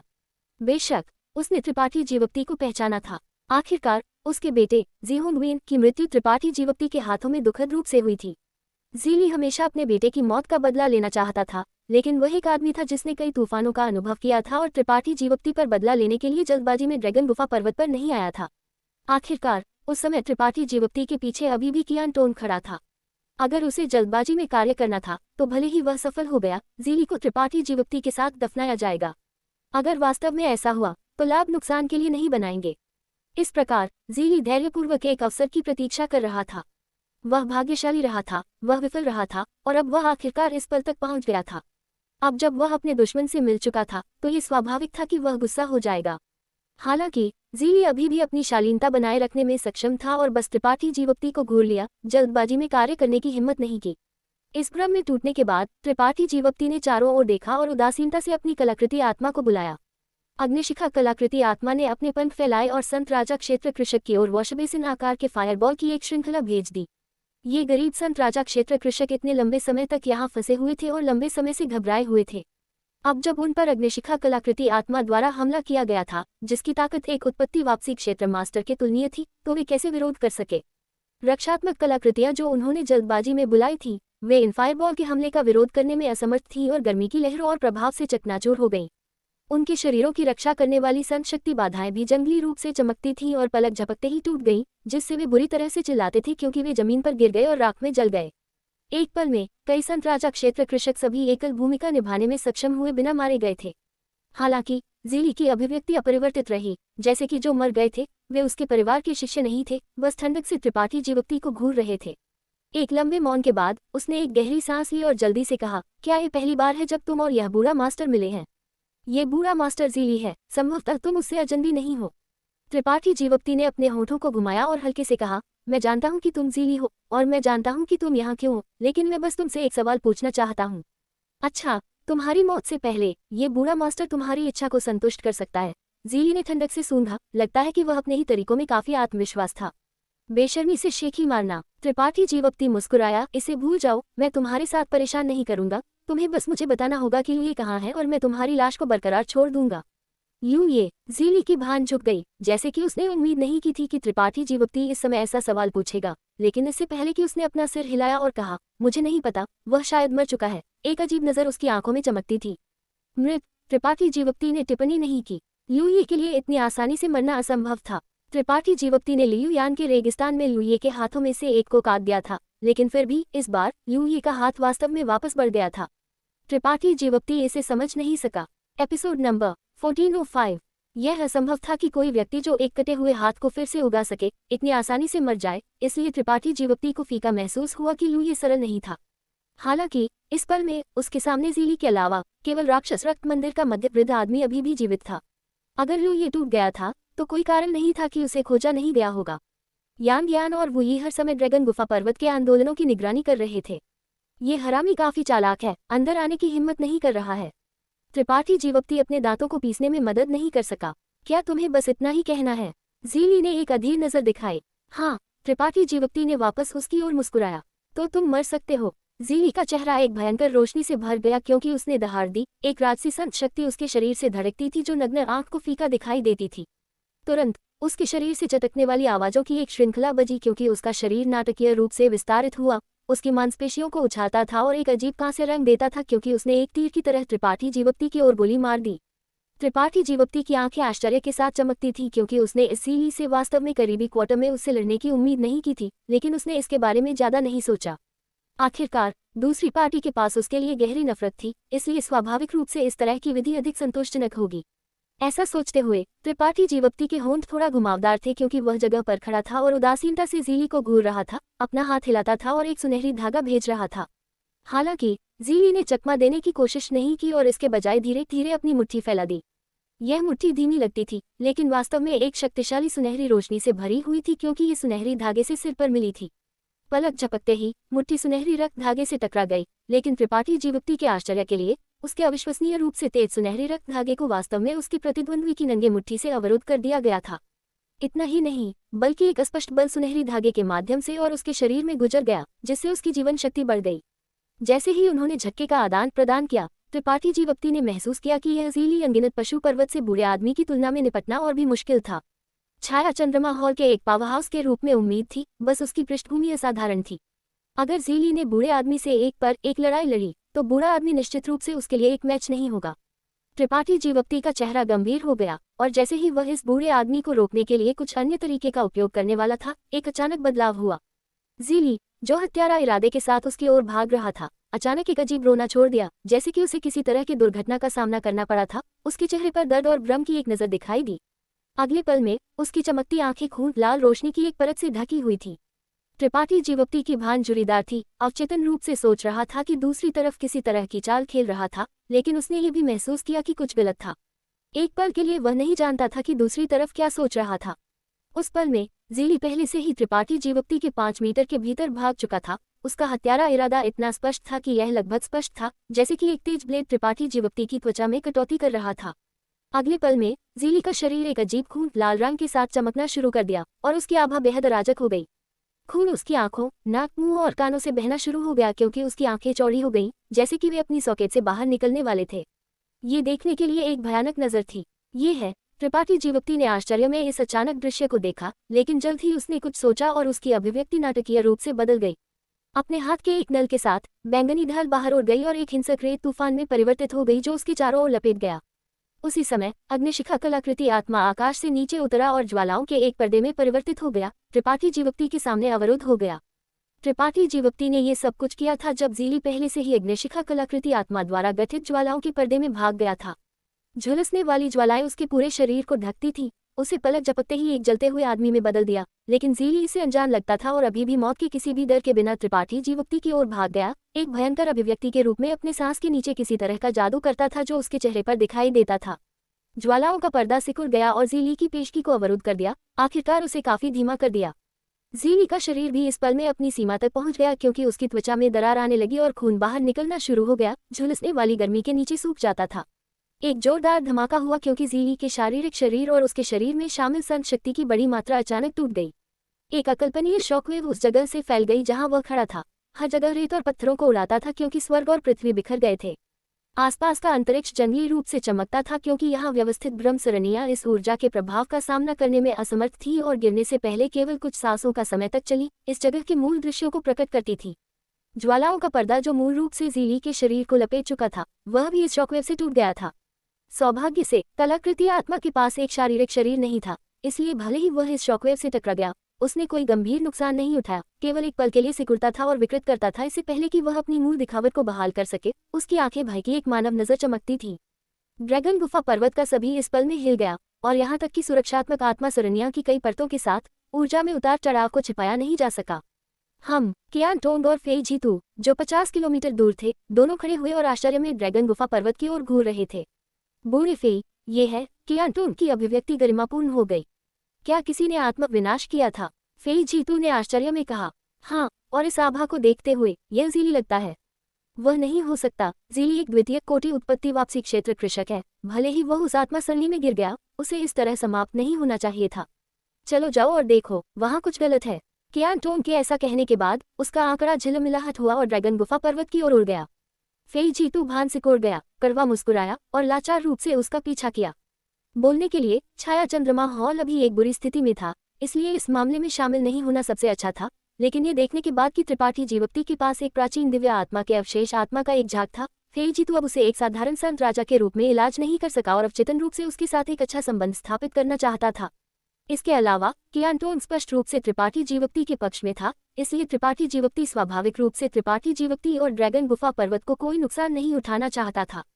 वी गुचांग और डोंग शुवानेर ने बिना किसी संकोच के पीछा करने से पहले एक नज़र का आदान प्रदान किया। चारों का समूह हवा में उड़ गया और जल्दी से ऊपर चला गया, लेकिन इससे पहले कि वे ड्रैगन गुफा पर्वत पर पहुंच सके, उन्होंने देखा कि प्रकाश की अनगिनत किरणें सभी दिशाओं से एक ही गंतव्य की ओर उड़ रही थी। स्पष्ट रूप से ये विभिन्न महान शक्तियों के मालिक थे जो किनारे से देख रहे थे। ड्रैगन गुफा पर्वत पर आंदोलन को देखने के बाद उनमें से सभी बहुत आश्चर्यचकित थे और क्या हो रहा था ये देखने के लिए दौड़ गए। रंगीन कांच पंथ की तरफ गोंग आओफू, दाई युआन और यिनसू दाई भी उड़ रहे थे, लेकिन गोंग आओफू और यिनसू दाई की उदासीनता के विपरीत दाई युआन के चेहरे पर एक चिंतित नजर दिखाई दी। थोड़ी देर तक संकोच करने के बाद उसने अपने दांतों को काट लिया और पूछा, सम्मानित मास्टर, वहाँ क्या हुआ? इतने भयानक ऊर्जा में उतार चढ़ाव क्यों है? गोंग आओफू ने थोड़ा भान सिकोड़ लिया, थोड़ा नाखुश महसूस कर रहा था कि दाई युआन ड्रैगन गुफा पर्वत के बारे में इतना चिंतित था। मूल रूप से वह जवाब देना नहीं चाहती थी, लेकिन यिनसू दाई को भी उसकी ओर संदिग्ध रूप से देखते हुए देखकर उसने इसके बारे में सोचा और कहा, ऐसा लगता है कि किसी ने आत्मविनाश किया है, अन्यथा इस तरह की गड़बड़ी पैदा करना असंभव होगा। आत्मविनाश? किसने आत्मविनाश किया? यिनसू दाई ने अपनी भान उठाए और उत्साह से पूछा, क्या यह हो सकता है कि ड्रैगन गुफा पर्वत भारी संख्या में है और त्रिपाठी जीवक्ति के पास कोई रास्ता नहीं है? उसे यह कहते हुए सुनकर दाई युआन का सुंदर चेहरा सफेद होने में मदद नहीं कर सका क्योंकि उसका दिल तेजी से धड़कता था। गोंग आओफू ने धीरे धीरे अपना सिर हिलाया, नहीं, उस छोटे हरामजादे के पास इतनी बड़ी गड़बड़ी पैदा करने की क्षमता नहीं है। जिसने आत्मविनाश किया वह सम्मानित मास्टर के समान स्तर पर होना चाहिए। एक द्वितीय कोटि उत्पत्ति वापसी क्षेत्र? वह नहीं हो सकता। ठीक है, यिनसू दाई ने कहा, ड्रैगन गुफा पर्वत में केवल 3 द्वितीय कोटि उत्पत्ति वापसी क्षेत्र मालिक थे, उनमें से प्रत्येक उत्कृष्ट ताकत और प्रसिद्धि रखता था। उनमें से एक आत्मक विनाश का चुनाव कैसे कर सकता था? सम्मानित मास्टर कैसे जानेंगे? क्या तुमने इतने सारे लोगों को दौड़ते हुए नहीं देखा? मुझे डर है कि उनमें से कोई भी नहीं जानता था कि क्या हो रहा था, इसलिए उन्होंने जांच करने का फैसला किया। हालांकि इस आभा को देखते हुए ये छाया चंद्रमा हॉल से एक के समान थोड़ा है। छाया चंद्रमा हॉल? क्या इसका मतलब यह नहीं है कि? यिनसू दाई का सुंदर चेहरा बदल गया। सम्मानित मास्टर, क्या ये सच है? दूसरी ओर दाई युआन खुशी से आश्चर्यचकित थी। गोंग आओफू ने अपना सिर मोड़ लिया और उसे ठंडक से देखा, चाहे वह हो या नहीं, इसका तुमसे क्या लेना देना है? एक बार जब यह मामला खत्म हो जाता है तो रंगीन कांच पंथ पर वापस जाओ और पीछे हटो। अब से मेरी अनुमति के बिना आसानी से बाहर मत जाओ। हाँ, दाई युआन ने अपने लाल होंठों को काट लिया और आज्ञाकारी रूप से सिर हिलाया। हालांकि गो गाओफू अपने शिक्षु के रवैया से बहुत संतुष्ट थी, वह भी संदेहों से भरी हुई थी। इस छोटे ड्रैगन गुफा पर्वत में किस तरह का खतरा छिपा हुआ था? एक द्वितीय कोटि उत्पत्ति वापसी क्षेत्र कृषक को आत्मविनाश के लिए कैसे मजबूर किया जा सकता था? उसी समय ड्रैगन गुफा पर्वत की गुफा मेंशन के अंदर यान ज्ञान का रंग नाटकीय रूप से बदल गया। भले ही वह गुफा मेंशन के अंदर छिपी हुई थी, वह स्पष्ट रूप से बाहर हिंसक ऊर्जा में उतार चढ़ाव महसूस कर सकती थी। इस पल में पूरा गुफा मेंशन मलबे से भरा हुआ था, इसलिए त्रिपाठी जीवक्ति लगभग इस खतरनाक स्थिति के केंद्र में था और वह नहीं बता सकी कि वह ठीक था या नहीं। जल्दी से अपने सामने सोने और चांदी की आत्मा सन्नी में अपनी संत शक्ति डालना। त्रिपाठी जीवक्ति के आभा का पता लगाने के बाद यान ज्ञान ने राहत की सांस ली। त्रिपाठी जीवक्ति मरा नहीं था, लेकिन उसकी आभा थोड़ी अराजक थी। जैसे ही वह ध्यान से त्रिपाठी जीवक्ति की स्थिति की जांच करने वाली थी, वुई ने कहा, बड़ी बहन यान ज्ञान, हमारे ड्रैगन गुफा पर्वत के करीब कई मास्टर आ रहे हैं, हमें क्या करना चाहिए? यान की सुंदर आंखें संकीर्ण हो गई क्योंकि उसने आत्मा सरनी को घूर लिया था। निश्चित रूप से उसने पाया कि कई प्रकाश स्थान तेजी से ड्रैगन गुफा पर्वत के करीब आ रहे थे। इनमें से कई रोशनी बेहद तेज थी, स्पष्ट रूप से एक तृतीय कोटि उत्पत्ति वापसी क्षेत्र कृषक की प्रतिक्रिया। मोटे तौर पर गिनना, उनमें से कम 1 दर्जन थे, और वह उनमें से सभी नहीं थे। इतने सारे! यान का चेहरा डूब गया। इतने सारे मास्टर्स के करीब आने के साथ भले ही छाया चंद्रमा हॉल हस्तक्षेप करना चाहता था, वह मदद नहीं कर सकेगा। हालांकि कियान टोन का त्रिपाठी जीवक्ति के साथ अच्छा संबंध था, वह इतने सारे लोगों का दुश्मन नहीं बन सका और केवल अपने साथ यान ज्ञान को खींचता था। एक पल के लिए विचार करने के बाद यान ज्ञान की अभिव्यक्ति ठंडी हो गई क्योंकि उसने चिल्लाया, सभी आत्मा सरनियां और बाधाएं सक्रिय करें, किसी को भी मारो जो ड्रैगन गुफा पर्वत पर अत्याचार करने की हिम्मत करता है। वुई एक पल के लिए जम गई, इससे पहले कि तुरंत सिर हिलाया। उसके हाथों ने मोहरों की एक श्रृंखला बनाई क्योंकि उसने अपनी संत शक्ति को आत्मा सरनी में डाला। जल्द ही ड्रैगन गुफा पर्वत का सभी एक घने कोहरे में ढक गया और हवा चलने की आवाज सुनी जा सकती थी। कियान यू, उन्हें तह खाने में ले जाओ, यान ने ठंडक से कहा। क्या हम उसका उपयोग करने जा रहे हैं? कियान यू ने ये सुना और उसकी सुंदर आंखें जल गईं। यान ने कड़वा मुस्कुराया, मुझे उम्मीद नहीं है, लेकिन जल्दी तैयार रहना बेहतर है। तुमने इसे परिष्कृत करने में मेरी मदद की, इसलिए तुम जानते हो कि अब क्या करना है। मैं जानता हूँ। कियान यू ने हल्के से सिर हिलाया और तुरंत बाहर चला गया। एक पल बाद गुफा मेंशन में छिपे सभी कृषक बाहर आए और ड्रैगन गुफा पर्वत के एक निश्चित हिस्से की ओर कियान यू का पीछा किया। जियाओ, यान ने धीरे से बाहर बुलाया। अगले पल में एक छोटा आदमी जो एक पत्थर कठपुतली की तरह दिखता था, उसके सामने चुपचाप और अजीब तरह से दिखाई दिया। उसकी गोल आंखों की जोड़ी उत्सुकता से यान को घूर रही थी। तुम भी जाओ। यान ने अपना हाथ हिलाया और पत्थर नेवला का आंकड़ा झिलमिलाहट हुआ और फिर से गायब हो गया। Episode number 1406। ड्रैगन गुफा पर्वत पर कहीं खड़ा होकर त्रिपाठी जीवक्ति की भान झुर्रीदार थी। उसका शरीर खून से टपक रहा था क्योंकि वह अपने चेहरे पर एक अजीब नजर के साथ दूरी में खाली घूर रहा था। उसके सामने जमीन में गिनती से टुकड़ों के साथ एक विशाल गड्ढा था जो चारों ओर बिखरा हुआ था, जिससे एक भयानक नजर आ रही थी। ये स्पष्ट रूप से ज़ीली के आत्मविनाश का परिणाम था। हालांकि त्रिपाठी जीवक्ति विश्वास नहीं कर सका कि उसने अभी क्या देखा है। ज़ीली आत्मविनाश के लिए क्यों चुनेंगे? भले ही उनके बीच एक महान नफरत थी, ज़ीली उस तरह का व्यक्ति नहीं था जो बदला लेने के लिए अपने जीवन का बलिदान करेगा। इससे भी अधिक उनके बीच लड़ाई अभी शुरू हुई थी, तो ज़ीली को उसे हराने में कोई आत्मविश्वास कैसे नहीं हो सकता था। केवल वही जो एक मृत अंत में मजबूर थे, वे अपने दुश्मन के साथ मरने के लिए इस तरह के अतिवादी तरीके का चुनाव करेंगे। अन्यथा अगर दुश्मन उनके आत्मक विनाश के बाद नहीं मरता था, तो क्या ऐसे उन लोगों को दर्द नहीं होगा जो उनके करीबी थे और उन लोगों को खुशी होगी जो उनके करीबी थे? त्रिपाठी जीवक्ति ने अवचेतन रूप से संदेह किया कि ज़ीली किसी तरह की चाल खेल रहा था और सोचा कि अभी सब कुछ एक भ्रम था। हालांकि उसके सामने विशाल गड्ढा और भयंकर ऊर्जा शॉकवेव स्पष्ट रूप से उस स्तर के एक कृषक के आत्मविनाश का परिणाम थे, इसलिए इसे नकली नहीं बनाया जा सका। अपनी दिव्य चेतना का उपयोग करते हुए त्रिपाठी जीवक्ति ने पाया कि ज़ीली की आभा कहीं नहीं थी। वह वास्तव में गायब हो गया था। क्या वह पागल है? जबकि त्रिपाठी जीवक्ति ने अपने दिल में शाप दिया, डर का एक निशान उसकी आंखों में चमकता था। एक द्वितीय कोटि उत्पत्ति वापसी क्षेत्र मास्टर ने बस कुछ दर्जन मीटर दूर आत्मविनाश किया था और भयानक शॉकवेव बाहर निकल गया था। अगर त्रिपाठी जीवक्ति ने कुछ गलत महसूस नहीं किया होता और पहले से तैयार नहीं किया होता, तो उसे इस बार कब्र में खींचा जाना पसंद होता। अग्निशिखा कलाकृति आत्मा और बैंगनी ढाल द्वारा प्रदान की गई सुरक्षा की 2 परतों ने अपने प्रतिद्वंद्वी के आत्मविनाश की शक्ति को लगभग 60% तक कम करने में सफलता प्राप्त की, लेकिन फिर भी जब शॉकवेव ने उसे मारा, त्रिपाठी जीवक्ति ने एक तूफान के बीच में नौकायन करने वाली एक छोटी नाव की तरह महसूस किया। किसी भी पल पलटने का खतरा था। सौभाग्य से उसका शरीर मजबूत था और उसके सुनहरे रक्त में एक शक्तिशाली पुनर्स्थापनात्मक क्षमता थी। महत्वपूर्ण क्षण में उसने एक शून्य दरार को फाड़ दिया था और इसमें अधिकांश शॉकवेव को निगल लिया था। इस पल में उसकी दिखावट थोड़ी परेशान थी, लेकिन ये कोई बड़ी बात नहीं थी। दूसरे शब्दों में ज़ीली व्यर्थ मर गया था। हालांकि त्रिपाठी जीवप्ती अभी भी भान सिकोड़ रहा था। वह बिल्कुल भी उत्साहित नहीं था। उसे फीका महसूस हुआ कि कुछ गलत था। जब तक सीली का दिमाग जंग लगा हुआ नहीं था, तब तक कोई रास्ता नहीं था कि वह इस तरह के मूर्खतापूर्ण चुनाव करेगा। ज़ीली हमेशा छाया चंद्रमा हॉल का डीकन रहा था। उसका खेती क्षेत्र उच्च था और ऐसा व्यक्ति निस्संदेह बहुत स्मार्ट था। वह हमला शुरू करने के लिए आत्मक विनाश का उपयोग कभी नहीं करेगा। त्रिपाठी जीवप्ती इसे समझ नहीं सका। इससे पहले कि वह खुद को उड़ा ले, ज़ीली की अभिव्यक्ति में बदलाव के बारे में सोचते हुए त्रिपाठी जीवप्ती और भी भ्रमित था। जबकि वह नुकसान में था, एक अजीब बदलाव फिर से हुआ।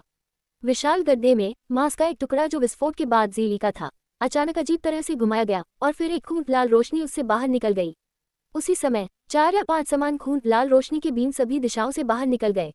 जी परिवार संत राजा कृषक का स्थान देखते हुए जो त्रिपाठी जीवप्ती द्वारा मारे गए थे। जैसे ही ये खून लाल रोशनी के बीम दिखाई दिए, वे एक बेहद तेज गति से त्रिपाठी जीवप्ती की ओर भाग गए। जिस समय त्रिपाठी जीवप्ती ने उन्हें खोजा, वे पहले से ही उसके सामने आ चुके थे। त्रिपाठी जीवप्ती का चेहरा बदल गया।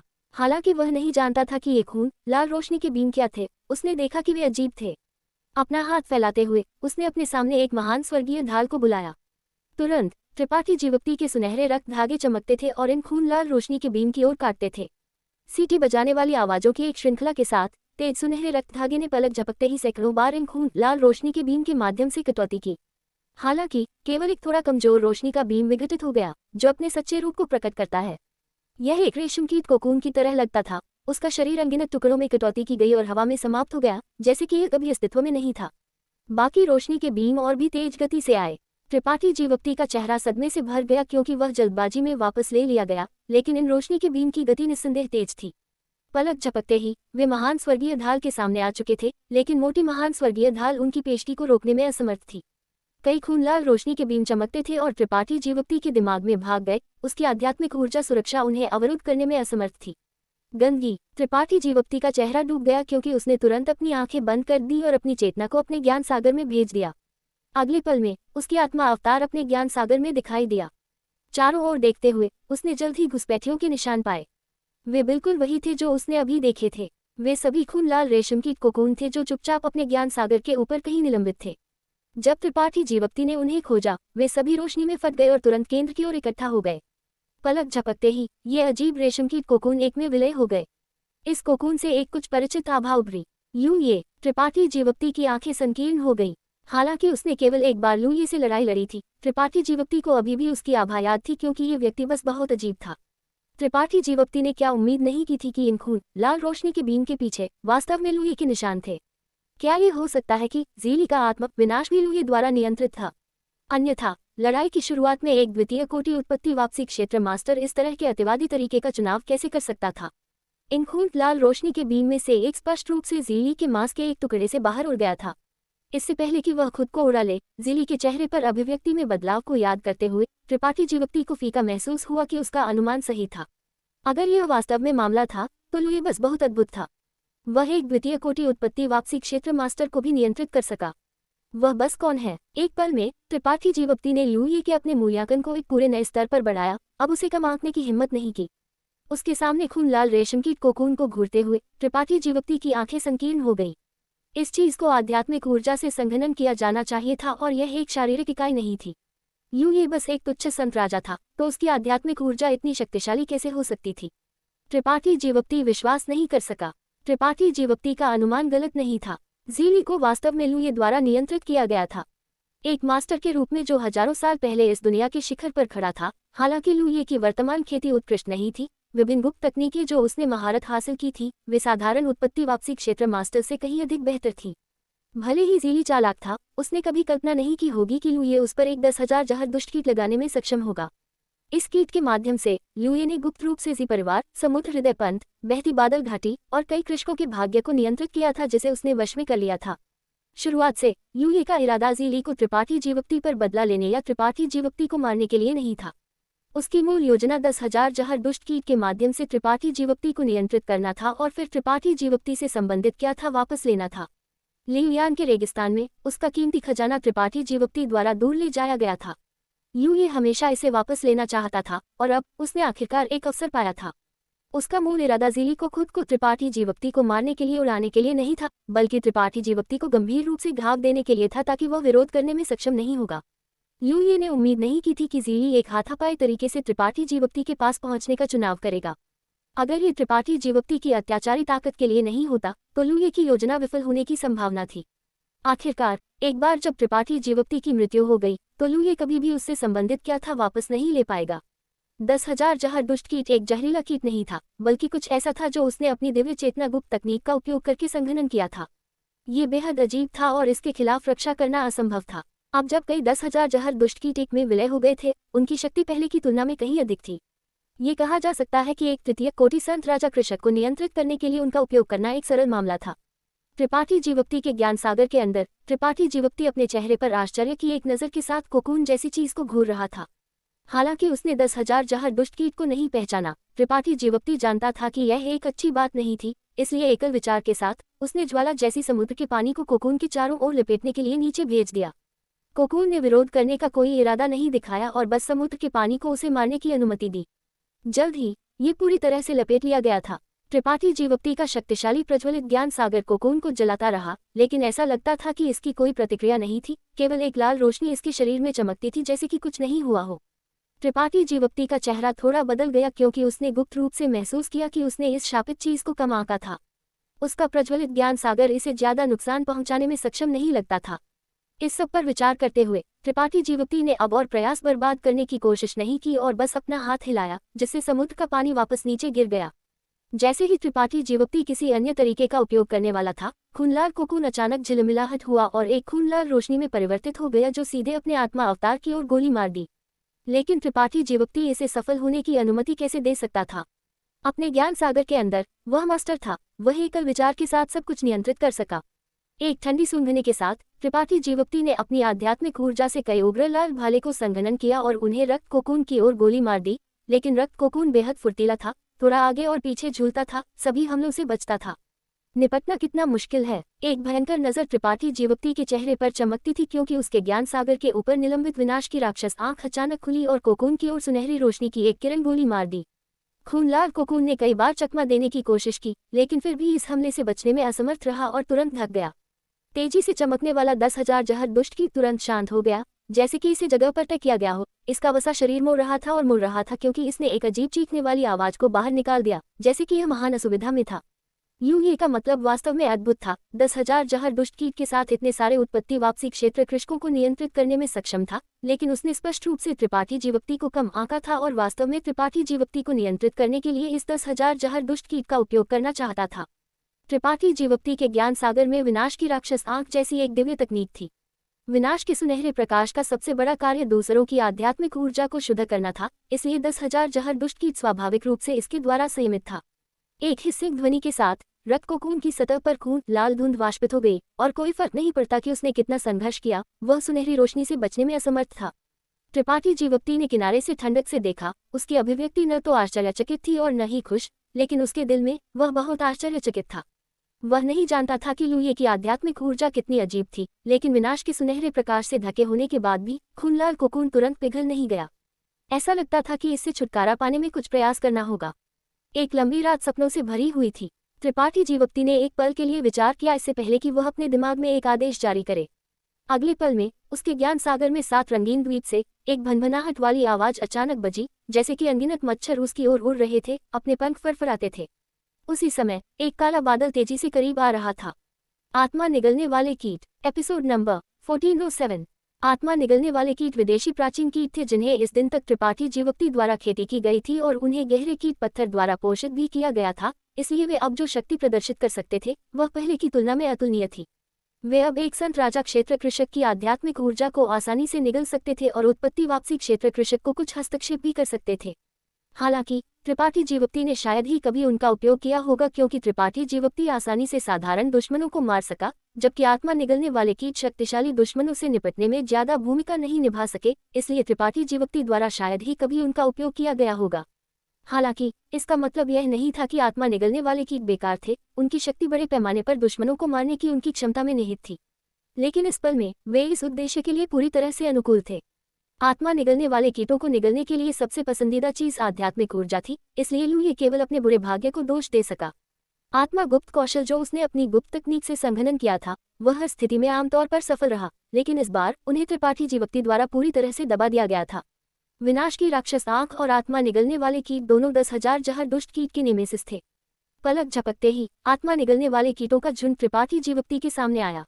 यहाँ तक कि विनाश के सुनहरे प्रकाश के तहत खूनलाल कोकून केवल थोड़ा संघर्ष करता था, लेकिन जब आत्मा निगलने वाले कीट दिखाई दिए तो ऐसा लगता था कि उसे अपने प्राकृतिक दुश्मन का सामना करना पड़ा था और कांपना शुरू कर दिया। आत्मा निगलने वाले कीटों ने इसकी अनदेखी की और त्रिपाठी जीवक्ति के नियंत्रण में 10,000 जहर दुष्ट कीट की ओर भाग गए। कचा कचा कुछ चबाया जा रहा था कि आवाज बजी। आत्मा निगलने वाले कीट जल्दी से आए और उतनी ही तेजी से चले गए। एक पल बाद 7 रंगीन द्वीप पर लौट आए, जबकि 10,000 जहर दुष्ट कीट, जो विनाश के सुनहरे प्रकाश में ढका हुआ था, कहीं नहीं दिखाई देता था। इस स्पष्ट रूप से आत्मा निगलने वाले कीटों द्वारा निगल लिया गया था। त्रिपाठी जीवक्ति ने अपनी दिव्य चेतना के साथ अपने ज्ञान सागर को साफ किया और छिपे हुए खतरों की पुष्टि करने के बाद उसने धीरे से सिर हिलाया और अपनी आत्मा अवतार को रिहा कर दिया।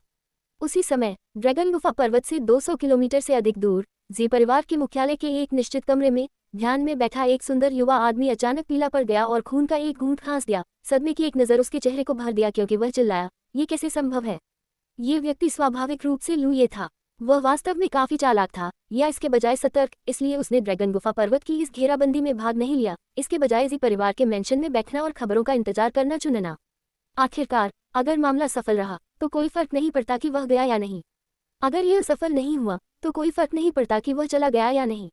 इस बात को ध्यान में रखते हुए ल्यूई शुरुआत से अंत तक दूरी में चुपचाप इंतजार कर रहा था, लेकिन अभी अभी उसने एक स्पष्ट धड़कन महसूस की। 10,000 जहर दुष्ट कीट जिस पर वह सबसे अधिक निर्भर था, वह वास्तव में मारा गया था। जी परिवार की इस ली पर इस 10,000 जहर दुष्ट कीट को लगाने में ल्यूई को बहुत सोच समझकर खर्च करना पड़ा था। आखिरकार ज़ीली एक द्वितीय कोटि उत्पत्ति वापसी क्षेत्र मास्टर था, इसलिए उस पर गुप्त रूप से कुछ लगाना आसान नहीं होगा। इसके लिए ल्यूई ने यहाँ तक कि अपनी मूल दिव्य सार का एक निशान भी भुगतान किया। अब जब उसका आदिम आत्मा गायब हो गया था, ल्यूई मास्टर के रूप में स्वाभाविक रूप से एक निश्चित डिग्री की प्रतिक्रिया का सामना करना पड़ा था। उसकी चोटें गंभीर नहीं थी, लेकिन वे हल्की भी नहीं थी। उसे कम से कम 1 से 2 महीने ठीक होने की आवश्यकता होगी। ल्यूई का चेहरा तुरंत भयंकर हो गया। उन्होंने जो सोचा था वह एक फूलप्रूफ योजना थी, वह वास्तव में गलत हो गई थी। इससे भी अधिक थोड़ी सी जानकारी से जो 10,000 जहर दुष्ट कीट ने उसे दिया था, ये स्पष्ट था कि उसे त्रिपाठी जीवक्ति द्वारा मारा गया था। त्रिपाठी जीवक्ति ने किस विधि का उपयोग किया, ल्यूई को कोई पता नहीं था। कोई फर्क नहीं पड़ता कि उसकी गुप्त तकनीक कितनी शक्तिशाली थी, उसके लिए त्रिपाठी जीवक्ति के ज्ञान सागर में स्थिति की निगरानी करना असंभव था। अच्छा, ल्यूई ने ठोकर दी, इस वरिष्ठ ने तुम्हें कम आंका है। एक तुच्छ संत राजा वास्तव में इस वरिष्ठ को चोट पहुंचाने में सक्षम था। ऐसा लगता है कि यह वरिष्ठ भविष्य में बहुत अकेला नहीं होगा। दिलचस्प। थोड़ी देर तक खुद से बुदबुदाने के बाद ल्यूई की अभिव्यक्ति उदासीन हो गई और उसने ठंडक से सूंघा। कचरे का एक गुच्छा, कुछ भी पूरा करने में समर्थ, लेकिन सब कुछ बर्बाद कर सकता है। अगर इस वरिष्ठ ने इस शरीर को जब्त नहीं किया होता और फिर से खेती नहीं की होती, तो उसे आपकी आवश्यकता कैसे हो सकती थी? ऐसा लगता है कि यह जगह मेरे लिए ज्यादा देर तक रहने के लिए उपयुक्त नहीं है। ऐसा कहते हुए ल्यूई खड़ा हो गया और चुपचाप सी परिवार की मुख्य वेदी छोड़ दी। आकस्मिक रूप से एक दिशा की तलाश कर रहा था और गायब हो गया। हालांकि वह बहती बादल घाटी का युवा मास्टर था, उसने इस पहचान को अपनी आंखों में बिल्कुल भी नहीं डाला। इस शरीर को जब्त करने के बाद बहती बादल घाटी में लौटने के बाद से उसने घाटी में सभी को वश में कर लिया था। अपनी बुराई गुप्त कला की खेती करने के लिए पंथ के 90% शिष्यों का बलिदान किया गया था। ल्यूई के वर्तमान शरीर के रिश्तेदारों को भी बख्शा नहीं गया था। अब जब बहती बादल घाटी मूल रूप से खाली थी, ल्यूई का स्वाभाविक रूप से लौटने का कोई इरादा नहीं था। किसी भी हालत में अपने साधनों के साथ छायांकित तारा इतना बड़ा था कि वह कहीं भी जा सकता था जहां वह चाहता था। उसे अब क्या करने की आवश्यकता थी? वह अपनी खेती को बहाल करने के लिए एक अच्छी जगह खोजना था। जहां तक त्रिपाठी जीवक्ति का सवाल है, एक समय आएगा जब वह बदला लेने की कोशिश करेगा। ल्यूई को अभी भी विश्वास नहीं था कि उसका खजाना त्रिपाठी जीवक्ति द्वारा परिष्कृत किया गया था। आखिरकार त्रिपाठी जीवक्ति की खेती बहुत कम थी। भले ही एक उत्पत्ति राजा क्षेत्र मास्टर ने उस खजाने को परिष्कृत करने की कोशिश की, तो उन्हें सफल होने में कुछ साल लगेंगे। त्रिपाठी जीवक्ति ने इसे कहीं छिपाया होगा। ल्यूई ने ऐसा सोचा, लेकिन वह कभी कल्पना नहीं कर सका कि त्रिपाठी जीवक्ति के पास आत्मा गर्म कमल जैसा एक सर्वोच्च खजाना था।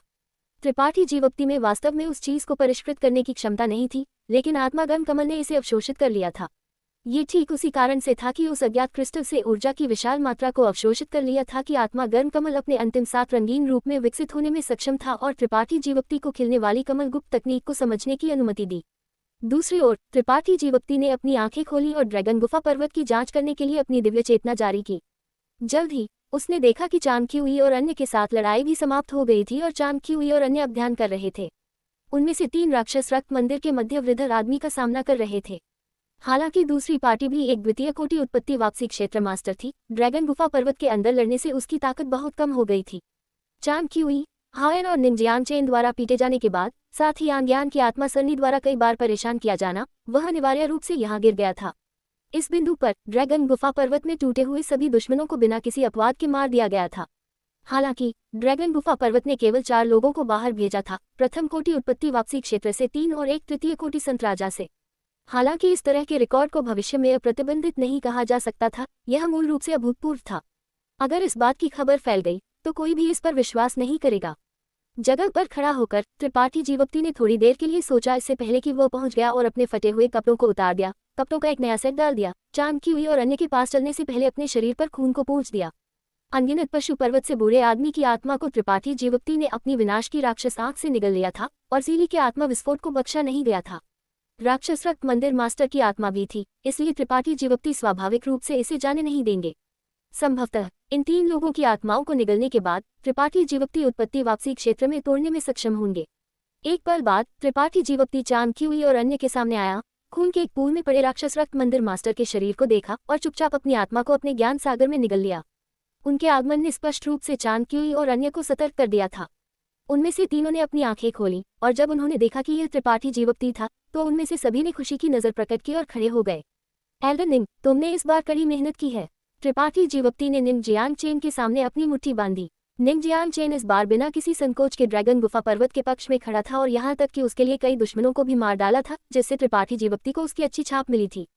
कोई फर्क नहीं पड़ता कि उसका इरादा क्या था या उसका इरादा क्या था, ये सच था कि उसने उसकी मदद की थी। हाँ, निंगजियांग चेन हंस पड़ा। हालांकि उसने अभी एक बड़ी लड़ाई का अनुभव किया था, उसका रंग अभी भी काफी अच्छा था, स्पष्ट रूप से घायल नहीं था। छोटा दोस्त यान बहुत विनम्र है। इस बूढ़े मास्टर ने एक लंबा जीवन जिया है और शायद ही कभी इस तरह के एक भव्य अवसर का सामना किया हो। यह एक लंबा समय हो गया है जब वह इतना उत्साहित था। इस बूढ़े मास्टर को छोटे दोस्त यान को मेरे लिए यह अवसर प्रदान करने के लिए धन्यवाद देना चाहिए, जिससे इस बूढ़े मास्टर को बहुत छोटा महसूस होता है। त्रिपाठी जीवप्ती हल्के से मुस्कुराया। बूढ़ा आदमी निंग बहुत विनम्र है। अगर भविष्य में बूढ़े आदमी निंग के पास समय है तो कृपया अक्सर ड्रैगन गुफा पर्वत पर आएं। हम निश्चित रूप से खुले हाथों से आपका स्वागत करेंगे। निंगजियांग चेन की आंखें जल गई और उसकी मुस्कान अधिक से अधिक हार्दिक हो गई। त्रिपाठी जीवप्ती के शब्दों ने स्पष्ट रूप से दिखाया कि वह अब बाहरी नहीं था। निंगजियांग चेन को अचानक महसूस हुआ कि उसके प्रयासों का भुगतान किया गया था, लेकिन वह अभी भी संतुष्ट नहीं था और प्रयोगात्मक रूप से पूछा, अक्सर आने के बजाय मुझे आश्चर्य है कि छोटा दोस्त यान क्या सोचता है। त्रिपाठी जीवप्ती ने आश्चर्य में उसे देखा। निंगजियांग चेन के शब्दों ने संकेत दिया कि वह ड्रैगन गुफा पर्वत में शामिल होना चाहता था। एक पल के लिए इसके बारे में सोचते हुए त्रिपाठी जीवप्ती समझ गया कि निंगजियांग चेन ऐसा चुनाव क्यों करेंगे। इस बार ड्रैगन गुफा पर्वत को अपने दुश्मनों को मारने में मदद करके उसने अनगिनत पशु पर्वत, राक्षस रक्त मंदिर, समुद्र हृदय पंथ और बहती बादल घाटी को नाराज कर दिया था। हालांकि वह एक उत्पत्ति वापसी क्षेत्र मास्टर था, उसके पास उसकी रक्षा के लिए कोई पंथ या पंथ नहीं था, इसलिए ये बताने का कोई रास्ता नहीं था कि कोई कब बदला लेने की कोशिश करेगा। इसके बजाय खुद को ड्रैगन गुफा पर्वत से बांधना बेहतर था। ये वास्तव में मामला था। हालांकि निंगजियांग चेन अपने पूरे जीवन में स्वतंत्र रहे थे, जब वह बुढ़ापे में पहुंच गए तो उन्हें थोड़ा अकेला महसूस हुआ। आमतौर पर वह बातचीत करने और खेती के अनुभवों का आदान प्रदान करने के लिए किसी को खोजना चाहता था, लेकिन उसके लिए जाने के लिए कोई जगह नहीं थी। आज ड्रैगन गुफा पर्वत की महिमा देखने के बाद वह स्वाभाविक रूप से इसमें शामिल होना चाहता था और सेवानिवृत्त होने के लिए एक जगह की तलाश करना चाहता था। इसके अलावा ड्रैगन गुफा पर्वत पर केवल 2 उत्पत्ति वापसी क्षेत्र मास्टर थे जिनके पास उसके समान ताकत थी। उनकी पृष्ठभूमि उच्च नहीं थी, लेकिन उनके स्वभाव अच्छे थे, इसलिए अगर वह शामिल होता तो उसे बाहर निकाले जाने के बारे में चिंता करने की आवश्यकता नहीं होगी। इन विचारों के आधार पर निंगजियांग चेन ने ऐसा निर्णय लिया था, लेकिन यह सावधानीपूर्वक विचार का परिणाम भी था और आवेग का एक क्षण नहीं था। वह एक युवा आदमी नहीं था और आवेगी रूप से कार्य नहीं करेगा। ऐसा कहने के बाद निंगजियांग चेन ने कुछ बेचैनी के साथ त्रिपाठी जीवप्ती को देखा, ये सोचकर कि क्या दूसरी पार्टी उसे स्वीकार करेगी। चूंकि वरिष्ठ निंग के ऐसे इरादे हैं तो ये जूनियर स्वाभाविक रूप से आपका स्वागत करेगा। त्रिपाठी जीवप्ती की अभिव्यक्ति गंभीर हो गई, लेकिन वरिष्ठ निंग को इस पर ध्यान से विचार करना चाहिए। ड्रैगन गुफा पर्वत अब एक शांतिपूर्ण जगह नहीं है, शायद। इससे पहले कि त्रिपाठी जीवप्ती बोलना समाप्त कर सके, निंगजियांग चेन मुस्कुराया और अपना हाथ हिलाया। छोटा दोस्त क्या कहना चाहता है? इस बूढ़े मास्टर का कम या ज्यादा अनुमान लगाया जा सकता है, लेकिन इस बूढ़े मास्टर ने पहले से ही रेत में अपनी आधी गर्दन दफन कर दी है, इसलिए डरने की कोई बात नहीं है। एकमात्र चीज जिसके बारे में मैं चिंतित हूँ वह ये नहीं जानना है कि मैं कब मरूंगा और किसी को पता नहीं चलेगा। अगर मैं यहाँ ड्रैगन गुफा पर्वत पर मर सकता हूँ तो यह मेरे लिए एक आशीर्वाद होगा। यह एक अच्छा दफन स्थान है। त्रिपाठी जीवक्ति ने अपनी भान उठाए। चूंकि दूसरी पार्टी ने यह इस तरह से रखा था तो वह स्वाभाविक रूप से इनकार नहीं करेगा और सिर हिलाया। अच्छा, फिर वरिष्ठ निंग भविष्य में मेरे ड्रैगन गुफा पर्वत के एक विदेशी बुजुर्ग होंगे और विदेशी बुजुर्ग चांग और विदेशी बुजुर्ग हाओ के समान इलाज का आनंद लेंगे। हाँ, यह निंग स्वीकार करेगा। निंग जियांग चेन हंस पड़ा और अपनी मुट्ठी बांधी। चांग क्यूई और हाओ एन ने निंग जियांग चेन को बधाई देना जारी रखा। हालांकि वे तीनों एक छोटी अवधि के लिए एक दूसरे को जानते थे, एक साथ पक्ष से लड़ने के बाद उन्होंने भाईचारे की भावना महसूस की। जैसे ही उन्होंने बात की, चांग क्यूई और हाओ एन ने फीका रूप से ड्रैगन गुफा पर्वत के धन और विदेशी बुजुर्गों का इलाज कर सकने वाले इलाज को प्रकट किया, जिससे निंग जियांग चेन की आंखें जल गई और उनका दिल उत्साह के साथ जल गया। जब वह अभी राक्षस रक्त मंदिर के मध्य वृद्ध आदमी से लड़ रहा था तो निंग जियांग चेन देख सका कि चांग क्यूई और हाओ एन की पृष्ठभूमि उनकी अपनी तुलना में कहीं अधिक बेहतर थी। Episode number 1408। चांग क्यूई और हाओ एन की हर कलाकृति, चाहे वह अपमानजनक हो या रक्षात्मक, उत्पत्ति ग्रेड उच्च कोटि थी और गोलियां जो उन्होंने खाईं वे इतनी अच्छी थीं कि निंग जियांग चेन ईर्ष्या महसूस करने में मदद नहीं कर सका। अपने पूरे जीवन में सबसे अच्छी कलाकृति जो उसके पास कभी थी वह उत्पत्ति ग्रेड निम्न कोटि थी। इसकी मरम्मत के लिए उसे सामग्री की तलाश में दूर दूर तक यात्रा करनी पड़ी। चांग क्यूई ने उसे अभी कुछ पुनर्स्थापनात्मक आत्मा गोलियां दी थीं, लेकिन निंग जियांग चेन उन्हें खाने के लिए तैयार नहीं था और उन्हें चुपचाप रख दिया था। ये सोचते हुए कि वह भी इन चीजों का मालिक हो सकता है, निंग जियांग चेन को अधिक से अधिक महसूस हुआ कि उसका चुनाव सही था। यहाँ वातावरण सामंजस्यपूर्ण था और हंसी की आवाज जारी रही। अचानक त्रिपाठी जीवक्ति की भान जुरीदार हो गई और उसकी खुश अभिव्यक्ति एक बार फिर से डूब गई। चांग क्यूई ने अपनी अभिव्यक्ति का अवलोकन किया और जिज्ञासा से पूछा, क्या गलत है? कई सम्मानित मेहमान आए हैं, मैं एक नजर डालने के लिए आपके साथ जाऊंगा, त्रिपाठी जीवक्ति ने ठोकर दी। सम्मानित मेहमान? चांग क्यूई और अन्य ने एक दूसरे को देखा, लेकिन जल्द ही कुछ अनुमान लगाए और भान सिकोड़ लिए इससे पहले कि वे त्रिपाठी जीवक्ति के बाहर का पीछा करें। ड्रैगन गुफा पर्वत को ढकने वाला घना कोहरा एक बार फिर से घूम गया और अलग हो गया। एक गलियारे का खुलासा हुआ जो सीधे आंतरिक की ओर गया। एक पल बाद त्रिपाठी जीवक्ति, चांग क्यूई और अन्य के आंकड़े दिखाई दिए। पलक झपकते ही अनगिनत जोड़ी आंखों ने इस चार के समूह पर झुकाव किया, लेकिन ये पता चलने के बाद कि त्रिपाठी जीवक्ति और अन्य अछूते थे, सभी की अभिव्यक्ति आश्चर्य, संदेह, सदमे, अविश्वास और इसी तरह के एक में बदल गई। कियांटोंग और फीजी तू दूसरी ओर थोड़ा सा अपनी भान उठाए। उनकी प्रतिक्रियाएं दूसरों से काफी अलग थीं क्योंकि उन्होंने गुप्त रूप से राहत की सांस ली और अभिवादन में त्रिपाठी जीवक्ति को सिर हिलाया। क्या भव्य तमाशा! निंग जियांग चेन त्रिपाठी जीवक्ति के पीछे खड़ा था और इस समूह पर अपनी आंखें झुकाव कर दी। ये सुनकर उसने विस्मयादिबोधक किया। ड्रैगन गुफा पर्वत की रक्षा करने वाली सरनी के बाहर अनगिनत मास्टर पहुंच गए थे। 2 और 3 में मध्य हवा में तैर रहे थे, उनमें से सभी आंतरिक की ओर जिज्ञासु झांकते थे। कहने की जरूरत नहीं है, कियांटोंग और फीजीतू, निंग जियांग चेन ने भी स्वर्ग लड़ाई संघ के मुजियाओ शेंग, थंडर टाइफून पंथ के चेंग पेंग जुवान, राक्षस रक्त मंदिर के जिनशी, अनगिनत पशु पर्वत की बूढ़ी महिला फेंग और रंगीन कांच पंथ के गोंगेओ फू को देखा। इसके अलावा ग्रैंड फायर मंदिर, स्पष्ट आकाश पंथ, जुड़वा हृदय घाटी, समुद्र मंदिर और कई अन्य से भी लोग थे।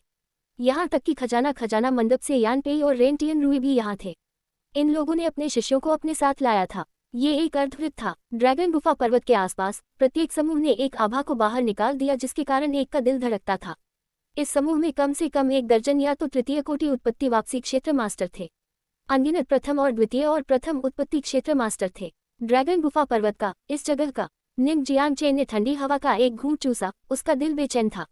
यहाँ आए मास्टर्स की ताकत का उल्लेख किए बिना भी बस पंथ जो वे प्रतिनिधित्व करते थे वह छायांकित तारा के पहले दरपंथों के आधे से अधिक का प्रतिनिधित्व करते थे। विशेष रूप से जिनशी और बूढ़ी महिला फेंग त्रिपाठी जीवक्ति पर नाराज होकर घूर रहे थे और कोई भी उनकी आंखों में राक्षसी क्रोध देख सकता था। आखिरकार उनके कई पंथों ने इस बार ड्रैगन गुफा पर्वत पर हमले में भाग लिया था, विशेष रूप से बूढ़े आदमी और मध्य वृद्ध आदमी जैसे द्वितीय कोटि मास्टर। अब जब त्रिपाठी जीवक्ति सुरक्षित रूप से दिखाई दिए जबकि वे कहीं नहीं दिखाई दिए, तो यह अंदाजा लगाना मुश्किल नहीं था कि उनका भाग्य क्या रहा होगा। हालांकि क्या ड्रैगन गुफा पर्वत में वास्तव में इतनी महान क्षमता थी? क्या ये घुसपैठ करने वाले सभी दुश्मनों को मार सकता था? न केवल जिनशी और बूढ़ी महिला फेंग संदिग्ध थे, बल्कि बाकी सभी भी इस सवाल पर विचार कर रहे थे। हालांकि अगर वे लोग नहीं मरे होते तो त्रिपाठी जीवक्ति यहाँ कैसे दिखाई दे सकते थे? जब ये बंद था तो ड्रैगन गुफा पर्वत की रक्षा करने वाली सरनी के अंदर वास्तव में क्या हुआ था? हर कोई भ्रमित था। हालांकि यहाँ आए सभी लोग एक मास्टर थे, किसी ने भी अब ड्रैगन गुफा पर्वत को कम आंकने की हिम्मत नहीं की। हालांकि जब उन्होंने पर्वत की रक्षा करने वाली सरनी और अंदर आत्मा सरनियों की परतों को देखा तो उनमें से सभी मदद नहीं कर सके, लेकिन उत्साहित महसूस करते थे। कोई अन्य कारण नहीं था सिवाय इसके कि ये प्रतिबंध और गठन बेहद गहरे थे। अगर वह गठनों को स्थापित करने वाले व्यक्ति को खोज और पकड़ सकता था तो उसके पंथ के मुख्यालय के गठन को निश्चित रूप से सुधारा जाएगा और बहुत सुधार किया जाएगा। जूनियर त्रिपाठी जीवप्ती वरिष्ठों को अभिवादन करता है। त्रिपाठी जीवप्ती ने जोर से चिल्लाया। उसकी अभिव्यक्ति न तो सेवाभावी थी और न ही अतिहावी। मुझे नहीं पता था कि वरिष्ठ ड्रैगन गुफा पर्वत का दौरा करने आए थे। कृपया मुझे अभिवादन करने के लिए बाहर नहीं आने के लिए माफ करो। विभिन्न महान शक्तियों के मास्टर्स की अभिव्यक्ति बदल गई, लेकिन किसी ने जवाब नहीं दिया। आखिरकार उनमें से कई के पास ड्रैगन गुफा पर्वत या त्रिपाठी जीवप्ती के साथ पहले किसी भी तरह की दोस्ती नहीं थी। उनमें से अधिकांश जिज्ञासा से यहाँ आए थे, जबकि अन्य जानकारी के बारे में पूछताछ करने आए थे। जहाँ तक त्रिपाठी जीवप्ती, एक तुच्छ संत राजा क्षेत्र कृषक का सवाल है, उनमें से किसी ने भी उसे अपनी आंखों में नहीं डाला। केवल कियान टोंग ने हंसमुख होकर कहा, आपको इसके बारे में चिंता करने की आवश्यकता नहीं है, हम बूढ़े कोहरे बस एक नजर डालने के लिए यहाँ आए थे। कियान टोंग के शब्दों ने भीड़ में झुकाव किया, जिसके कारण कई मास्टर मौजूद थे और उसे भयंकर रूप से घूर रहे थे। ओह, तो ऐसा है। त्रिपाठी जीवप्ती मुस्कुराया और उदासीनता से कहा, फिर मुझे वरिष्ठों को निराश करना होगा। ड्रैगन गुफा पर्वत विरल रूप से आबादी है और दृश्य बहुत अच्छा नहीं है। मुझे डर है कि यहाँ देखने के लिए ज्यादा कुछ नहीं है। इस तरह के एक स्पष्ट बेदखली आदेश को एक बहरा व्यक्ति भी सुन सकता था। त्रिपाठी जीवप्ती ने मूल रूप से उन्हें बताया था कि वे जहाँ से आए थे वहाँ वापस जाएं। लेकिन चूंकि इतने सारे विशेषज्ञ आए थे, वे मामले की सच्चाई को बाहर निकाले बिना कैसे छोड़ सकते थे। अन्य को परवाह नहीं थी, लेकिन जिनशी और बूढ़ी महिला फैंग निश्चित रूप से इसे जाने नहीं देंगे। ऐसा सोचते हुए अधिकांश कृषकों ने अपनी आंखें जिनशी और बूढ़ी महिला फैंग की ओर कर दी, उनके जवाब का इंतजार कर रहे थे। इस बिंदु पर जिनशी और बूढ़ी महिला फैंग स्वाभाविक रूप से इससे बाहर नहीं रह सके। पूर्व ने ठंडक से सूंघा और एक गरिमापूर्ण अभिव्यक्ति के साथ त्रिपाठी जीवप्ती को घूर दिया। एडेलियो से चिल्लाया, लड़के, ये बूढ़ा मास्टर आपसे पूछेगा जो लोग पर्वत में दाखिल हुए थे वे कहाँ गए। तो ये वरिष्ठ जिनशी है। त्रिपाठी जीवप्ती ने इस तरह से काम किया जैसे उसने उसे अभी खोजा हो। एक सम्मानजनक नजर उसके चेहरे पर दिखाई देती थी क्योंकि उसने आकस्मिक रूप से पूछा, आपका मतलब जी परिवार के समूह से है। जिनशी ने हल्के से खांसा। ये बूढ़ा मास्टर जी परिवार के लोगों के बारे में पूछ रहा है, वे अब कहाँ हैं। हालांकि हर कोई जानता था कि राक्षस रक्त मंदिर के लोगों ने इस ऑपरेशन में भाग लिया था। जिनशी इसे स्वीकार करने के लिए पर्याप्त मूर्ख नहीं था, क्योंकि सतह पर ड्रैगन गुफा पर्वत पर यह हमला जी परिवार और त्रिपाठी जीवप्ती के बीच शिकायतों का मामला था। इस ऑपरेशन में भाग लेने वाले सभी लोग जी परिवार के शिष्य थे, कोई बाहरी नहीं। अगर वरिष्ठ सी परिवार के लोगों के बारे में चिंतित हैं, तो मुझे डर है कि मुझे आपको निराश करना होगा। त्रिपाठी जीवप्ती के होंठ थोड़ा मुड़ गए। तुम्हारा क्या मतलब है। जिनशी का दिल जकड़ गया। हाँ, वरिष्ठ जिनशी पहले से ही जवाब जानते हैं तो एक सवाल क्यों पूछें। उन लोगों ने मेरे ड्रैगन गुफा पर्वत में अतिक्रमण करने की हिम्मत की और इस जूनियर को नुकसान पहुंचाने की कोशिश की, इसलिए जूनियर ने स्वाभाविक रूप से उन्हें नेदरवर्ल्ड भेज दिया। ये जूनियर एक अच्छे स्वभाव वाला व्यक्ति नहीं है। त्रिपाठी जीवप्ती की अभिव्यक्ति धीरे धीरे ठंडी हो गई। दहाड़ों की एक श्रृंखला लगता था और सभी की अभिव्यक्ति बेहद चौंकाने वाली हो गई। हालांकि सभी ने पहले से ही अपने दिलों में अनुमान लगाया था कि जो लोग ड्रैगन गुफा पर्वत में टूट गए थे वे दुर्भाग्य से मिले थे। अब जब त्रिपाठी जीवप्ती ने खुद इसकी पुष्टि की थी तो उन्हें अभी भी विश्वास करना मुश्किल लगा। कियान टोंग और फीजीतू की आंखें लगभग अपने सॉकेट से बाहर निकल गईं। अन्य मास्टर्स की अभिव्यक्ति ज्यादा बेहतर नहीं थी। उनमें से सभी लगता था कि उन्होंने दिन के उजाले में एक भूत देखा हो। लोगों के उस समूह में 30 से अधिक उत्पत्ति वापसी क्षेत्र मास्टर थे, जिनमें से 3 द्वितीय कोटि उत्पत्ति वापसी क्षेत्र थे और 200 संत राजा थे। इस तरह की एक शक्ति वास्तव में एक छोटे ड्रैगन गुफा पर्वत पर मिटा दी गई थी। ये कैसे संभव था। क्या ड्रैगन गुफा पर्वत वास्तव में इतना शक्तिशाली था। अगर यह मामला था तो ये छोटा पर्वत पहले से ही एक दूसरे स्तरीय शक्ति माना जा सकता था। क्या बकवास। आपको लगता है कि आप ऐसा कर सकते हैं। बूढ़ी महिला फैन का हमेशा एक बुरा स्वभाव था, इसलिए जब उसने त्रिपाठी जीवप्ती को इतना अहंकारी कार्य करते हुए देखा तो उसके बुरे चेहरे पर क्रोध का एक निशान दिखाई दिया और उसने अपने हाथ में अजगर सिर चलने वाली छड़ी को हवा में मार दिया। स्पष्ट रूप से त्रिपाठी जीवप्ती के शब्दों पर विश्वास करने के लिए तैयार नहीं थी। उसने सहज रूप से महसूस किया कि उसने घुसपैठियों को फंसाने के लिए किसी तरह की आत्मा सरनी का उपयोग किया था। वरिष्ठ फैन मुझ पर विश्वास नहीं करती। त्रिपाठी जीवप्ती ने उसे तिरछा देखा। अज्ञानी बच्चा, ये बूढ़ी महिला अपने जीवन के आधे से अधिक समय तक रही है, लेकिन कभी भी ऐसा अच्छा मजाक नहीं सुना है। जैसे ही बूढ़ी महिला फैन की आवाज गिर गई, उसका चेहरा नाटकीय रूप से बदल गया क्योंकि उसने त्रिपाठी जीवप्ती के हाथ में एक हाथ कुल्हाड़ी दिखाई दी और आकस्मिक रूप से इसके साथ खेला। दादी, वह फैंगियान जो बूढ़ी महिला फैन के बगल में खड़ी थी, ने भी अपनी अभिव्यक्ति बदल दी क्योंकि वह बता सकती थी कि यह एक हाथ कुल्हाड़ी एल्डरडू की कलाकृति थी। ये एक उत्पत्ति ग्रेड मध्य कोटि कलाकृति थी जिसे उसने इतना खजाना दिया था कि वह इसे दूसरों को आसानी से नहीं दिखाएगा। अगर एल्डरडू नहीं मरा होता तो इस तरह की एक कलाकृति त्रिपाठी जीवप्ती के हाथों में कैसे गिर सकती थी। इसे देखते हुए बूढ़ा आदमी वास्तव में गिर गया था। यहाँ तक कि एक द्वितीय कोटि उत्पत्ति वापसी क्षेत्र मास्टर की मृत्यु हो गई थी, इसलिए कोई रास्ता नहीं था कि कोई और बच सका होगा। बूढ़ी महिला फैंग अब कुछ भी सवाल नहीं कर सकी क्योंकि तथ्य उसके सामने सही थे। संदेह करना जारी रखना खुद को धोखा देने के समान होगा। त्रिपाठी जीवप्ती ने ठोकर दी और कहा, हालांकि मेरा ड्रैगन गुफा पर्वत बड़ा नहीं है, ये वह जगह नहीं है जहां कोई भी आकस्मिक रूप से धमकी दे सकता है। चूंकि सभी वरिष्ठ आज यहाँ हैं, जूनियर साहपूर्वक कहेंगे कि अगर भविष्य में आंखों के बिना कोई भी ड्रैगन गुफा पर्वत के बारे में कोई विचार रखने की हिम्मत करता है तो उसी परिवार को वही भाग्य भुगतना पड़ेगा। लड़के, क्या तुम हमें धमकी दे रहे हो? जिनशी ने एक कदम आगे बढ़ाया और भयंकर रूप से पूछा। बूढ़े भूत जिन, कियान टोंग ने किनारे से ठंडक से सूंघा। आपको क्या लगता है कि त्रिपाठी जीवप्ती आपको धमकी दे रहा है? उसने केवल उन लोगों को कहा जिनके पास आंखें नहीं थीं। क्या ये हो सकता है कि आपका राक्षस रक्त मंदिर कमजोर को धमकी देना चाहता है? वह देख सका कि जिनशी इस स्थिति का फायदा उठाने की कोशिश कर रहा था, तो वह उसे मौका कैसे दे सका। यह उल्लेख करने के लिए नहीं कि कियान टोंग हमेशा ड्रैगन गुफा पर्वत के पक्ष में रहा था। छाया चंद्रमा हॉल की वर्तमान शर्मनाक स्थिति कियान टोंग को परेशान करने के लिए पर्याप्त थी, इसलिए अब जब उसके पास एक अवसर था तो उसे स्वाभाविक रूप से प्रतिवाद करना पड़ा। अपने शब्दों को सुनने के बाद जिनशी ने कियान टोंग पर झुकाव किया और भान सिकोड़ लिया, लेकिन उसके लिए इस मामले को आगे बढ़ाना सुविधाजनक नहीं था। आखिरकार यह अभी भी छाया चंद्रमा हॉल का क्षेत्र था, इसलिए उसके पास कुछ संकोच थे। अच्छा। दूसरी ओर बूढ़ी महिला फैंग ने अपने दांतों को पीस लिया और चिल्लाया, निश्चित रूप से नायक युवाओं से आते हैं। इस बूढ़ी महिला ने आपको कम आंका है, आपका साहस काफी बड़ा है। त्रिपाठी जीवप्ती मुस्कुराया, वरिष्ठ फैंग की प्रशंसा के लिए बहुत धन्यवाद। कई लोग यही बात कहते हैं, लेकिन ये जूनियर नहीं जानता कि उसका साहस कितना बड़ा है। एस्टरस पूछी। रंगीन कांच पंथ के दाई युआन की ओर से एक हंसी आई जो दबी हुई हंसी को रोक नहीं सकी। गोंग एओ फू ने उसे चेतावनी में घूरने में मदद नहीं की। येनसू दाई ने भी एक नाराज नजर पहनी। हम गर्व करने के लिए क्या है? ये छोटा बच्चा इतना अनियंत्रित है, जल्द ही कुछ होगा। वरिष्ठ बहन, ये सबसे अच्छा है कि आप उसके साथ शामिल न हों। आपको मेरे मामलों में दखल देने की आवश्यकता नहीं है। जूनियर बहन को बस अपना ध्यान रखना चाहिए, दाई युआन ने उदासीनता से जवाब दिया। Episode number 1409। तुम्हारी जूनियर बहन सही है। गोंग एओ फू ने सूंघा। एक युवा आदमी के लिए बहुत अधिक दिखावा करना एक अच्छी बात नहीं है। जंगल में जितना ऊंचा पेड़ होगा उतना ही अधिक हवा से नष्ट होने की संभावना होगी। अगर वह अपने चरित्र को नहीं बदलता है तो वह निश्चित रूप से एक असमय मौत मर जाएगा। मास्टर तुम्हें उसके साथ कोई संपर्क रखने की अनुमति नहीं देंगे ताकि मेरे रंगीन कांच पंथ के लिए परेशानी पैदा करने से बचा जा सके। माननीय मास्टर, दाई युआन हैरान थी और कुछ कहने वाली थी जब गोंग एओ फू ने उसे एक गरिमापूर्ण अभिव्यक्ति के साथ घूर दिया। क्या गलत है? क्या तुम अपने माननीय मास्टर के शब्दों को भी नहीं सुनना चाहती हो? दाई युआन ने अपने पतले होंठ को हल्के से काट लिया और एक लंबे समय के बाद सिर हिलाया। शिष्य माननीय मास्टर के निर्देशों का पालन करेगा।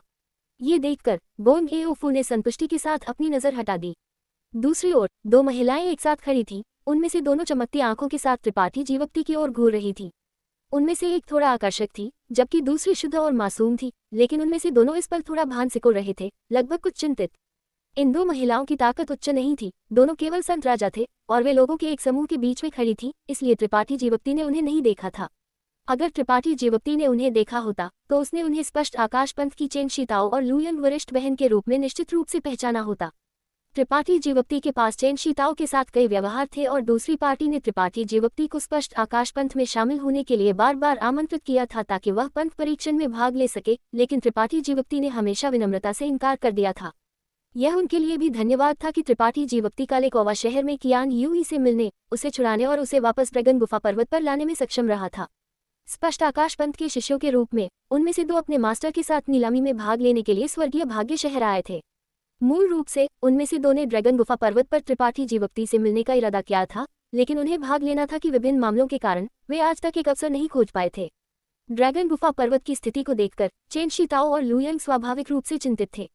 त्रिपाठी जीवप्ती ने उन्हें एक अच्छा प्रभाव दिया था और यहाँ तक कि ग्रैंड कब्रिस्तान घाटी में अपने जीवन को भी बचाया था।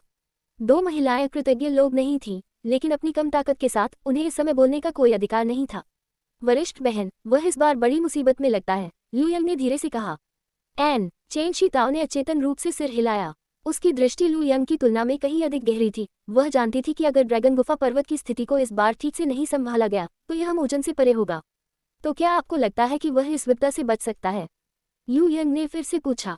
मुझे कैसे पता चलेगा? चेन शीताओ कड़वाहट से मुस्कुराए। अगर उसके पास पर्याप्त ताकत होती तो वह निश्चित रूप से मदद करने में संकोच नहीं करती, लेकिन वह सिर्फ एक संत राजा क्षेत्र कृषक थी, इसलिए इस समय वह कुछ नहीं कर सकती थी। अपने लाल होंठ को हल्के से काटते हुए उसने विचारपूर्वक कहा, बस इतना है कि उसका भाग्य हमेशा अच्छा रहा है, इसलिए मुझे आश्चर्य है कि क्या वह इस बार स्वर्ग द्वारा धन्य होगा। हालांकि दो महिलाएं धीरे से बोली, उनके सामने एक मध्यवृद्ध आदमी ने उन्हें स्पष्ट रूप से सुना था। इस आदमी की खेती काफी अच्छी थी, कियान टोंग और अन्य की तरह एक तृतीय कोटि उत्पत्ति वापसी क्षेत्र मास्टर, लेकिन उसके लंबे बाल दो महिलाओं की तुलना में और भी गहरे और अधिक सुंदर थे, उसकी कमर तक पहुंचते थे। उसका एक लंबा कद था और उसने एक विद्वानों का रोब पहना था, जिससे उसे कुछ जंगली और अनियंत्रित आभा मिली थी।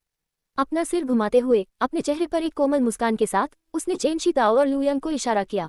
दोनों महिलाओं ने एक दूसरे को देखा इससे पहले कि वे जल्दी से आगे बढ़े और सम्मानपूर्वक झुके, माननीय मास्टर। यह आदमी स्पष्ट आकाशपंथ का महान बुजुर्ग मो यू था। वह छायांकित तारा पर एक प्रसिद्ध आंकड़ा था, कियान टोंग, फी चीतू और अन्य के बराबर था। मूल रूप से चेन शी ताओ और ताओ नु उसे मास्टर के रूप में पूजा करने के लिए योग्य नहीं थे, लेकिन लियू यान रेत क्षेत्र में दो महिलाओं ने महान योगदान दिया था और पंथ के लिए अनगिनत सन क्रिस्टल वापस लाए थे, इसलिए मुयू ने एक अपवाद बनाया और उन्हें अपने शिष्यों के रूप में स्वीकार कर लिया। कभी कभी वह उन्हें अपनी खेती में कुछ संकेत देगा, जिससे उन्हें तेजी से बढ़ने की अनुमति मिलेगी। रक्षात्मक कलाकृति चेन शी ताओ ने ग्रैंड कब्रिस्तान घाटी में इस्तेमाल किया, 9 महल स्वर्गीय रेशम छाता उसे उसके द्वारा दिया गया था। क्या तुम इस युवा आदमी को जानते हो? मो यू ने मुस्कान के साथ पूछा। चेन शी ताओ और लू यंग ने एक दूसरे को देखा, अपने माननीय मास्टर के सामने झूठ बोलने की हिम्मत नहीं की। तुरंत पूर्व ने कहा, हाँ माननीय मास्टर, वह वही भाग्यशाली दोस्त है जिसका उल्लेख मैंने आपसे पहले किया था। ओह, क्या वह है जिसका उल्लेख आपने महान नियति के साथ किया था? मो यू ने दिलचस्पी की नज़र दिखाते हुए अपनी भान उठाए। हाँ, वह वही है। हाँ, ये थोड़ा दिलचस्प है। भाग्य एक भ्रम के अलावा कुछ नहीं है।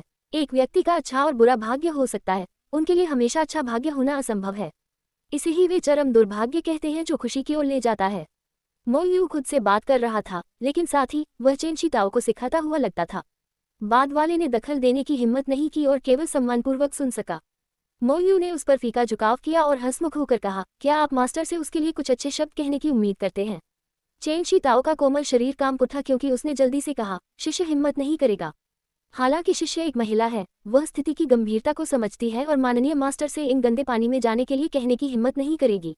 अच्छा, बहुत अच्छा। मो यू ने हल्के से सिर हिलाया। वर्तमान स्थिति स्पष्ट है, इसलिए यह बूढ़ा मास्टर स्वाभाविक रूप से आसानी से इन गंदे पानी में नहीं जाएगा। हालांकि वह एक मध्य वृद्ध आदमी की तरह लगता था, वह वास्तव में काफी बूढ़ा था, इसलिए उसके लिए खुद को एक बूढ़ा मास्टर कहना कोई समस्या नहीं थी। विषय बदलते हुए मो यू मुस्कुराया और कहा, हालांकि ये बूढ़ा मास्टर बहुत जिज्ञासु है। वह कितना भाग्यशाली है कि आपकी इतनी प्रशंसा की जाए। अगर वह इस बार खतरे को दूर कर सकता है, तो ये बूढ़ा मास्टर विश्वास करेगा कि वह वास्तव में महान भाग्य से धन्य है। भविष्य में आप उसके साथ अधिक बार बातचीत कर सकते हैं। हाँ, चेन शी ताओ खुशी से मुस्कुराए, लेकिन जब उसने वर्तमान स्थिति के बारे में सोचा तो उसका सुंदर चेहरा चिंता का एक निशान दिखाने में मदद नहीं कर सका। किसी भी हालत में त्रिपाठी जीवप्ती ने अपनी जान बचाई थी, लेकिन अब वह केवल मदद करने में सक्षम हुए बिना असहाय देख सकती थी, जिसके कारण वह कुछ बेचैन और दोषी महसूस करती थी। हालांकि अगर वह इस संकट से बच नहीं सकता है, अगर वह नहीं कर सकता है, तो उसके लिए कोई भविष्य नहीं होगा। आप बस इस बूढ़े मास्टर के साथ बैठ सकते हैं और शो देख सकते हैं, मो यू हंसमुख होकर कहा। चेन शी ताओ और लू यंग ने एक दूसरे को देखा, केवल एक तरफ खड़े होने और स्थिति का निरीक्षण करने में सक्षम थे। ड्रैगन गुफा पर्वत के अंदर त्रिपाठी जीवप्ती पर्वत की रक्षा करने वाली सन्नी के पीछे खड़ा था और थोड़ा सा अपनी मुट्ठी बांधी। चूंकि आज इतने सारे वरिष्ठ आए हैं, ये तर्क दिया जाता है कि इस जूनियर को आप सभी को एक सीट रखने के लिए पर्वत में आमंत्रित करना चाहिए, लेकिन माउंट कांग ने अभी एक लड़ाई का अनुभव किया है और जूनियर के पास अभी भी निपटने के लिए कई चीजें हैं। मुझे उम्मीद है कि वरिष्ठ इस जूनियर के आतिथ्य की कमी को माफ कर सकते हैं। कृपया लौट जाओ। त्रिपाठी जीवप्ती इन लोगों के साथ और समय बर्बाद नहीं करना चाहता था, इसलिए वह स्वाभाविक रूप से उन्हें दूर भगाना चाहता था। हर कोई समझता था कि उसका क्या मतलब था, लेकिन कोई नहीं हिला, खासकर जिनशी और बूढ़ी महिला फैंग, जो त्रिपाठी जीवप्ती को घूर रहे थे जैसे कि वे उसे जिंदा खाना चाहते थे। अगर यह ज्ञान टोंग और फी जीतू के मौजूद होने के लिए नहीं था, तो संभावना थी कि उन्होंने तुरंत हमला कर दिया होगा। हालांकि उनके लिए बस इस तरह छोड़ना असंभव था। आखिरकार उनके दो पंथों को इस बार भारी नुकसान उठाना पड़ा था, इसलिए अगर वे वास्तव में इस तरह छोड़ दिए गए तो वे भविष्य में अपना चेहरा कहाँ रखेंगे। त्रिपाठी जीवप्ती भी इस सच्चाई को समझता था, लेकिन कोई फर्क नहीं पड़ता कि क्या, उसे पहले अपना रुख स्पष्ट करना पड़ा था। अगर ये लोग वास्तव में परिणामों की परवाह किए बिना हमला करते थे तो वह सही होगा, जबकि कियान टोंग और फी जीतू छाया चंद्रमा हॉल को फंसाए बिना हस्तक्षेप करने में सक्षम होंगे। ये देखकर कि कोई नहीं जा रहा था, त्रिपाठी जीवप्ती ने ठोकर दी और जोर से कहा, क्या गलत है? क्या ये हो सकता है कि वरिष्ठों को उसी परिवार की तरह इस जूनियर के छोटे पर्वत पर फैंसी लिया गया हो? छोटे बच्चे, ऐसी बकवास मत कहो। चूंकि यह बूढ़ा मास्टर यहाँ आया है, तो क्या आपको एक जूनियर के रूप में हमें आराम करने के लिए अंदर आमंत्रित नहीं करना चाहिए? यह मेहमानों के साथ व्यवहार करने का उचित तरीका है, जिनशी ने ठंडक से सूंघा। कई मास्टर्स ने ये सुना और हल्के से सिर हिलाया। हालांकि उनके पास त्रिपाठी जीवक्ति और ड्रैगन गुफा पर्वत के साथ कोई शिकायत नहीं थी और पूरी तरह से मजे देखने के लिए यहाँ आए थे। ड्रैगन गुफा पर्वत की आत्मा सरनियों और आत्मा सरनियों के अजूबों के बारे में जानने के बाद उनमें से सभी अंदर जाना चाहते थे और एक नज़र डालना चाहते थे। जैसे कि भले ही वे समझते थे कि जिनशी के अन्य इरादे थे, उनमें से सभी इस पल उसके साथ सहमत थे। जब तक वे ड्रैगन गुफा पर्वत में दाखिल हुए, त्रिपाठी जीवक्ति की क्षमता के साथ वह उन्हें आत्मा सरनियों और आत्मा सरनियों का अध्ययन करने से कैसे रोक सका। जहां तक सवाल है कि क्या ड्रैगन गुफा पर्वत घर में एक भेड़िया को आमंत्रित करेगा और खुद पर आपदा लाएगा, तो वे कैसे परवाह कर सकते थे? बूढ़े भूत जिन, क्या तुम्हारे पास कोई शर्म है? दूसरों ने पहले से ही बहुत स्पष्ट कर दिया है कि इस पर्वत पर कई चीजें हैं जिनसे निपटाने की आवश्यकता है और मेहमानों का मनोरंजन करना असुविधाजनक है। हमने पहले से माफी मांगी है, फिर भी आप अभी भी ऐसी बातें कहने पर जोर देते हैं। क्या आप कमजोर को धमकी देने की कोशिश कर रहे हैं? अगर आप वास्तव में आराम करना चाहते हैं, तो स्वर्गीय भाग्य शहर सिर्फ 50 किलोमीटर दूर है। इस बूढ़े मास्टर के साथ आओ और यह बूढ़ा मास्टर आपका मनोरंजन करेगा। कियानटोंग ने असंतोष के साथ जिनशी को देखा। कोई फर्क नहीं पड़ता कि क्या यह अभी भी छाया चंद्रमा हॉल का क्षेत्र था। त्रिपाठी जीवक्ति को चेहरा नहीं देना उसे अपनी आंखों में छाया चंद्रमा हॉल नहीं डालने के बराबर था, जिसने कियानटोंग को बहुत परेशान किया। स्वाभाविक रूप से हमें स्वर्गीय भाग्य शहर जाना चाहिए, लेकिन ये छोटा बच्चा इतना अहंकारी कार्य कर रहा है। वह हमें अपनी आंखों में बिल्कुल नहीं डालता है, जिनशी ने हार मानने के लिए अनिच्छा की नज़र के साथ कहा। उपद्रव करने के लिए इसे एक बहाने के रूप में इस्तेमाल करने की कोशिश मत करो। अगर आप परेशानी पैदा करना चाहते हैं, तो ये बूढ़ा मास्टर आपके साथ जाएगा। कियानटोंग चिल्लाया, उसकी अभिव्यक्ति अमित हो गई। कियानटोंग के दृढ़ रवैया को समझते हुए जिनशी भान से खोल लिया। वह नहीं जानता था कि कियानटोंग और त्रिपाठी जीवक्ति के बीच क्या संबंध था जिसके कारण वह उसे नाराज करने में संकोच नहीं करता था, लेकिन अब ऐसा लगता था कि अगर वह उलझा रहता है, तो चीजें निश्चित रूप से अच्छी तरह से समाप्त नहीं होंगी। हालांकि इस तरह छोड़ना वास्तव में अनुचित था। जानबूझकर या अनजाने में जिनशी ने बूढ़ी महिला फैन पर झुकाव किया और दूसरी पार्टी के उदासीन चेहरे को देखा। उसकी आंखें त्रिपाठी जीवक्ति को घूरते हुए हत्यारे इरादे से भरी हुई थी। उसकी भान जुरीदार हो गई और जैसे ही वह बूढ़ी महिला फैन को अपने साथ घसीटने वाला था, दूर से अचानक एक चौंकाने वाला दबाव नीचे आया। जिनशी का रंग बदल गया क्योंकि उसने अपनी जीभ की नोक पर शब्दों को निगल लिया और देखने के लिए अपना सिर घुमाया। बाकी सभी ने भी ऐसा ही किया। मौजूद मास्टर्स में एक दर्जन या तो तृतीय कोटि उत्पत्ति वापसी क्षेत्र मास्टर थे, लेकिन यहाँ तक कि उनकी अत्याचारी ताकत के साथ वे बता सकते थे कि यह नवागंतुक कोई ऐसा व्यक्ति नहीं था जिसके साथ खिलवाड़ किया जा सकता था, जिसके कारण उन्हें सदमे की नज़र दिखाई देती थी। केवल बूढ़े काले यान पे ने अपने चेहरे पर आश्चर्य की नज़र दिखाई क्योंकि उसने बुदबुदाया, वह यहाँ क्यों है? ऐसा लगता था कि इस व्यक्ति को यहाँ प्रकट नहीं होना चाहिए था। दूरी में एक नीली रोशनी जल्दी से पास आए और एक पल बाद यह नीली रोशनी चमके और भीड़ के सामने कुछ दर्जन मीटर रुका, इससे पहले कि अंदर छिपे दो आंकड़ों का खुलासा हो जाए। एक आदमी था और एक महिला थी। महिला नेता थी। उसने एक जैड हरे महल का रोब पहना था। उसके लंबे बाल उसके सिर के पीछे बंधे हुए थे, जिससे उसकी पतली और निष्पक्ष गर्दन का खुलासा हुआ था। उसकी असर सुंदर और शानदार थी। उसकी फीनिक्स आंखों की जोड़ी आदेश देने के लिए गरिमा के साथ पैदा हुई लगती थी। किसी ने भी उसे बहुत लंबा देखने की हिम्मत नहीं की। महल के रोब में यह महिला 30 या 40 के दशक में लगती थी और हालांकि वह काफी बूढ़ी थी, उसने अपनी उपस्थिति को काफी अच्छी तरह से बनाए रखा था। उसकी त्वचा निष्पक्ष और नाजुक थी और यहाँ तक कि उसके देर से 20 के दशक में एक युवा लड़की भी उसकी तुलना नहीं कर सकती थी। उसकी 10 पतली उंगलियां और लुभावना आंकड़ा एक की कल्पना को जगाने के लिए पर्याप्त था। हालांकि इस पल में किसी ने भी इस महिला को कम आंकने की हिम्मत नहीं की क्योंकि जो आभा सबको पीला कर रही थी वह उससे आ रही थी।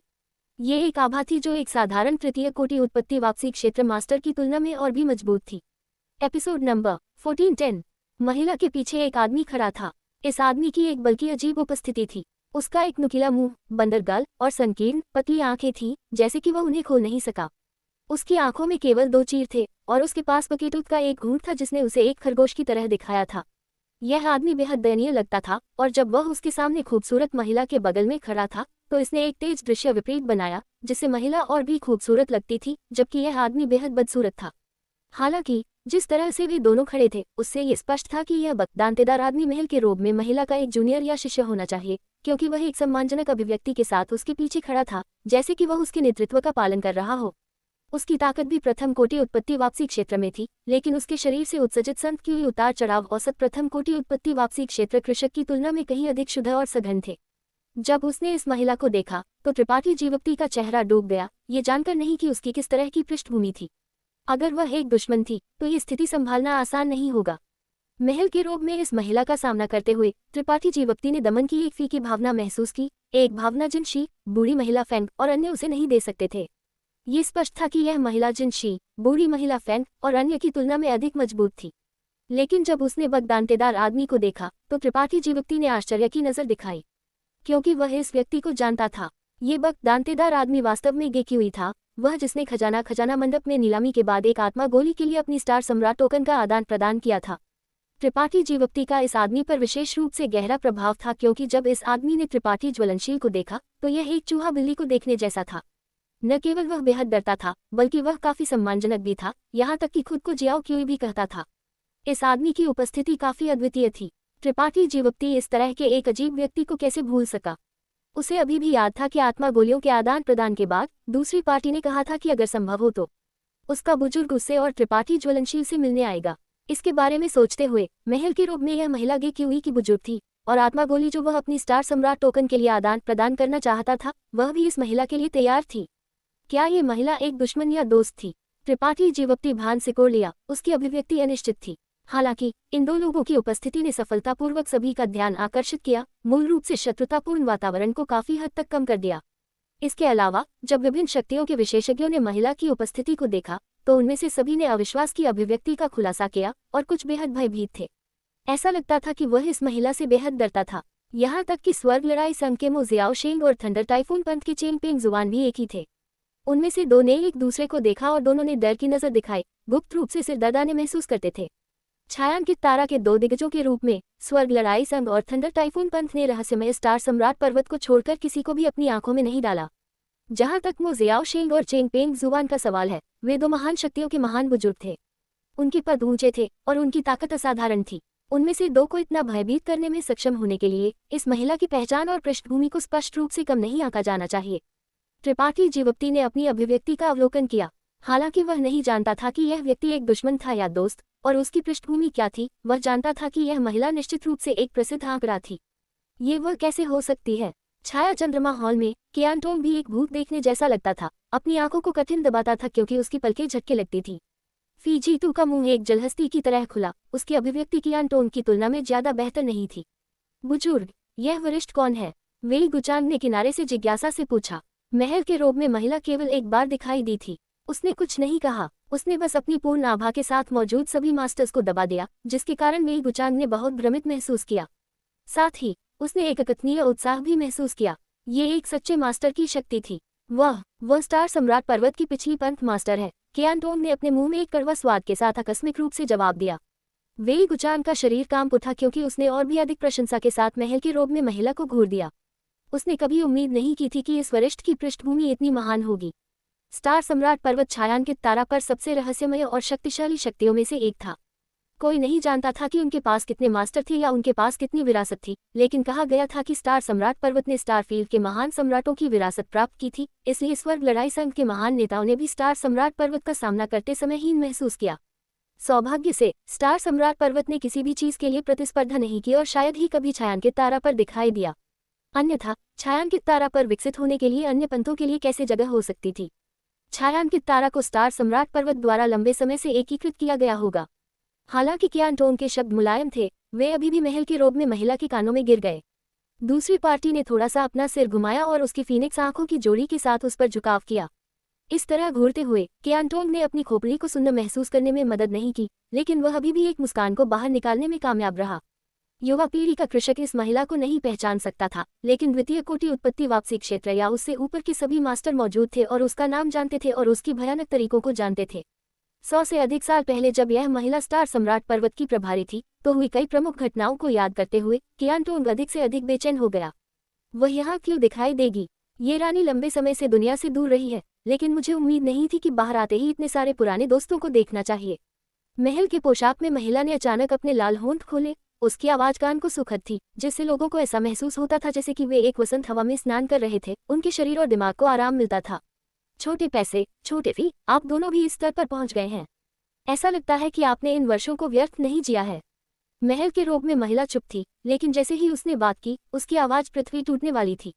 कियान टोंग और फीजीतू छाया चंद्रमा हॉल के पुराने स्टार बुजुर्ग थे, लेकिन इस महिला के मुंह में वे जियाओ कियान और जियाओफी बन गए थे।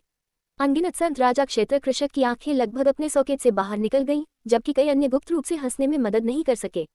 कियान टोंग और फीजीतू हालांकि हंस नहीं सके। एक दूसरे को देखते हुए उन्होंने जल्दी से झुकाव किया और अपनी मुट्ठी बांधी। अभिवादन वरिष्ठ बहन, ये 100 से अधिक वर्षों तक आपको नहीं देखने के बाद वरिष्ठ बहन ये अभी भी हमेशा की तरह सुंदर हैं। बधाई, इसे भूल जाओ। ये उपनाम वाली महिला ने हल्के से अपना हाथ हिलाया। उसके सुंदर चेहरे पर खुशी या उदासी का कोई निशान दिखाई नहीं देता था। मैं बस मौत के दरवाजे पर संघर्ष कर रहा हूँ, बोलने के लिए क्या कृपा है। ऐसा कहते हुए उसने दूसरी ओर अपना सिर घुमाया और इशारा किया, जियाओही, यहाँ आओ। दूसरी ओर रेन टियन रूई, जो खजाना मंडप के छोटे काले चेहरे के रूप में जाने जाते थे, ने ये सुना और पलटाव से जवाब दिया। जैसे ही वह सोच रहा था कि यह वरिष्ठ ने उसे क्यों बुलाया था, उसने अपने मास्टर यान पेई को अपने चेहरे पर मुस्कान के साथ आगे बढ़ते हुए देखा और जल्दी से महिला के किनारे पर दौड़ गया। रेन टियन रूई ने अपनी आंखें झपकी और अचानक समझ गया। ये पता चला कि उसका मास्टर भी धीरे धीरे एक छोटे काले चेहरे से एक बूढ़े काले चेहरे में बढ़ गया था। ये वरिष्ठ उसे बिल्कुल नहीं बुला रही थी, वह स्पष्ट रूप से अपने मास्टर को बुला रही थी। यान पेई वरिष्ठ बहन ये को अभिवादन करता है। वरिष्ठ बहन ये के लिए मेरे पास क्या निर्देश हैं? यान पेई ने सम्मानपूर्वक पूछा। यहाँ क्या हुआ? यहाँ इतने सारे लोग क्यों इकट्ठे हुए हैं? ये उपनाम वाली महिला ने थोड़ा सा भान सिकोड़ लिया और धीरे धीरे पूछा। यह इस तरह है, यान पेई खजाना मंडप के मुख्य नीलामीकर्ता के रूप में स्वाभाविक रूप से एक वाक्पटु वक्ता थे। कुछ शब्दों में उसने मोटे तौर पर यहाँ की स्थिति को समझाया, संक्षेप में और बिंदु तक, बिना किसी अनावश्यक विवरण के। हालांकि उसने इसे बहुत स्पष्ट रूप से नहीं समझाया। ये उपनाम वाली इस महिला की चतुरता के साथ वह कहानी के मोड़ और मोड़ को कैसे नहीं समझ सकी। ये सुनकर उसने असंतोष के साथ ठंडक से सूंघा। कमजोर को धमकी देना, वे मारे जाने के योग्य थे। ऐसा कहते हुए उसने जिनशी और बूढ़ी महिला फेन की ओर एक ठंडा चकाचौंध गोली मारी। ये दो मास्टर, जो पहले से ही छायांकित तारा पर शीर्ष स्तरीय मास्टर माने जाते थे, दोनों ने भान सिकोड़ लिया क्योंकि उनके चेहरे पर असंतोष दिखाई दिया। उन्हें ये उपनाम वाली इस महिला की प्रसिद्धि और प्रतिष्ठा के बारे में संकोच था, लेकिन यह 100 से अधिक साल पहले था। अब वे दोनों तृतीय कोटि उत्पत्ति वापसी क्षेत्र में बढ़ गए थे, इसलिए दूसरी पार्टी उन्हें कोई चेहरा नहीं दे रही थी, जो स्वाभाविक रूप से उन्हें परेशान करता था। इससे भी अधिक, ये उपनाम वाली यह महिला अब स्टार सम्राट पर्वत का प्रतिनिधित्व नहीं करती थी। 100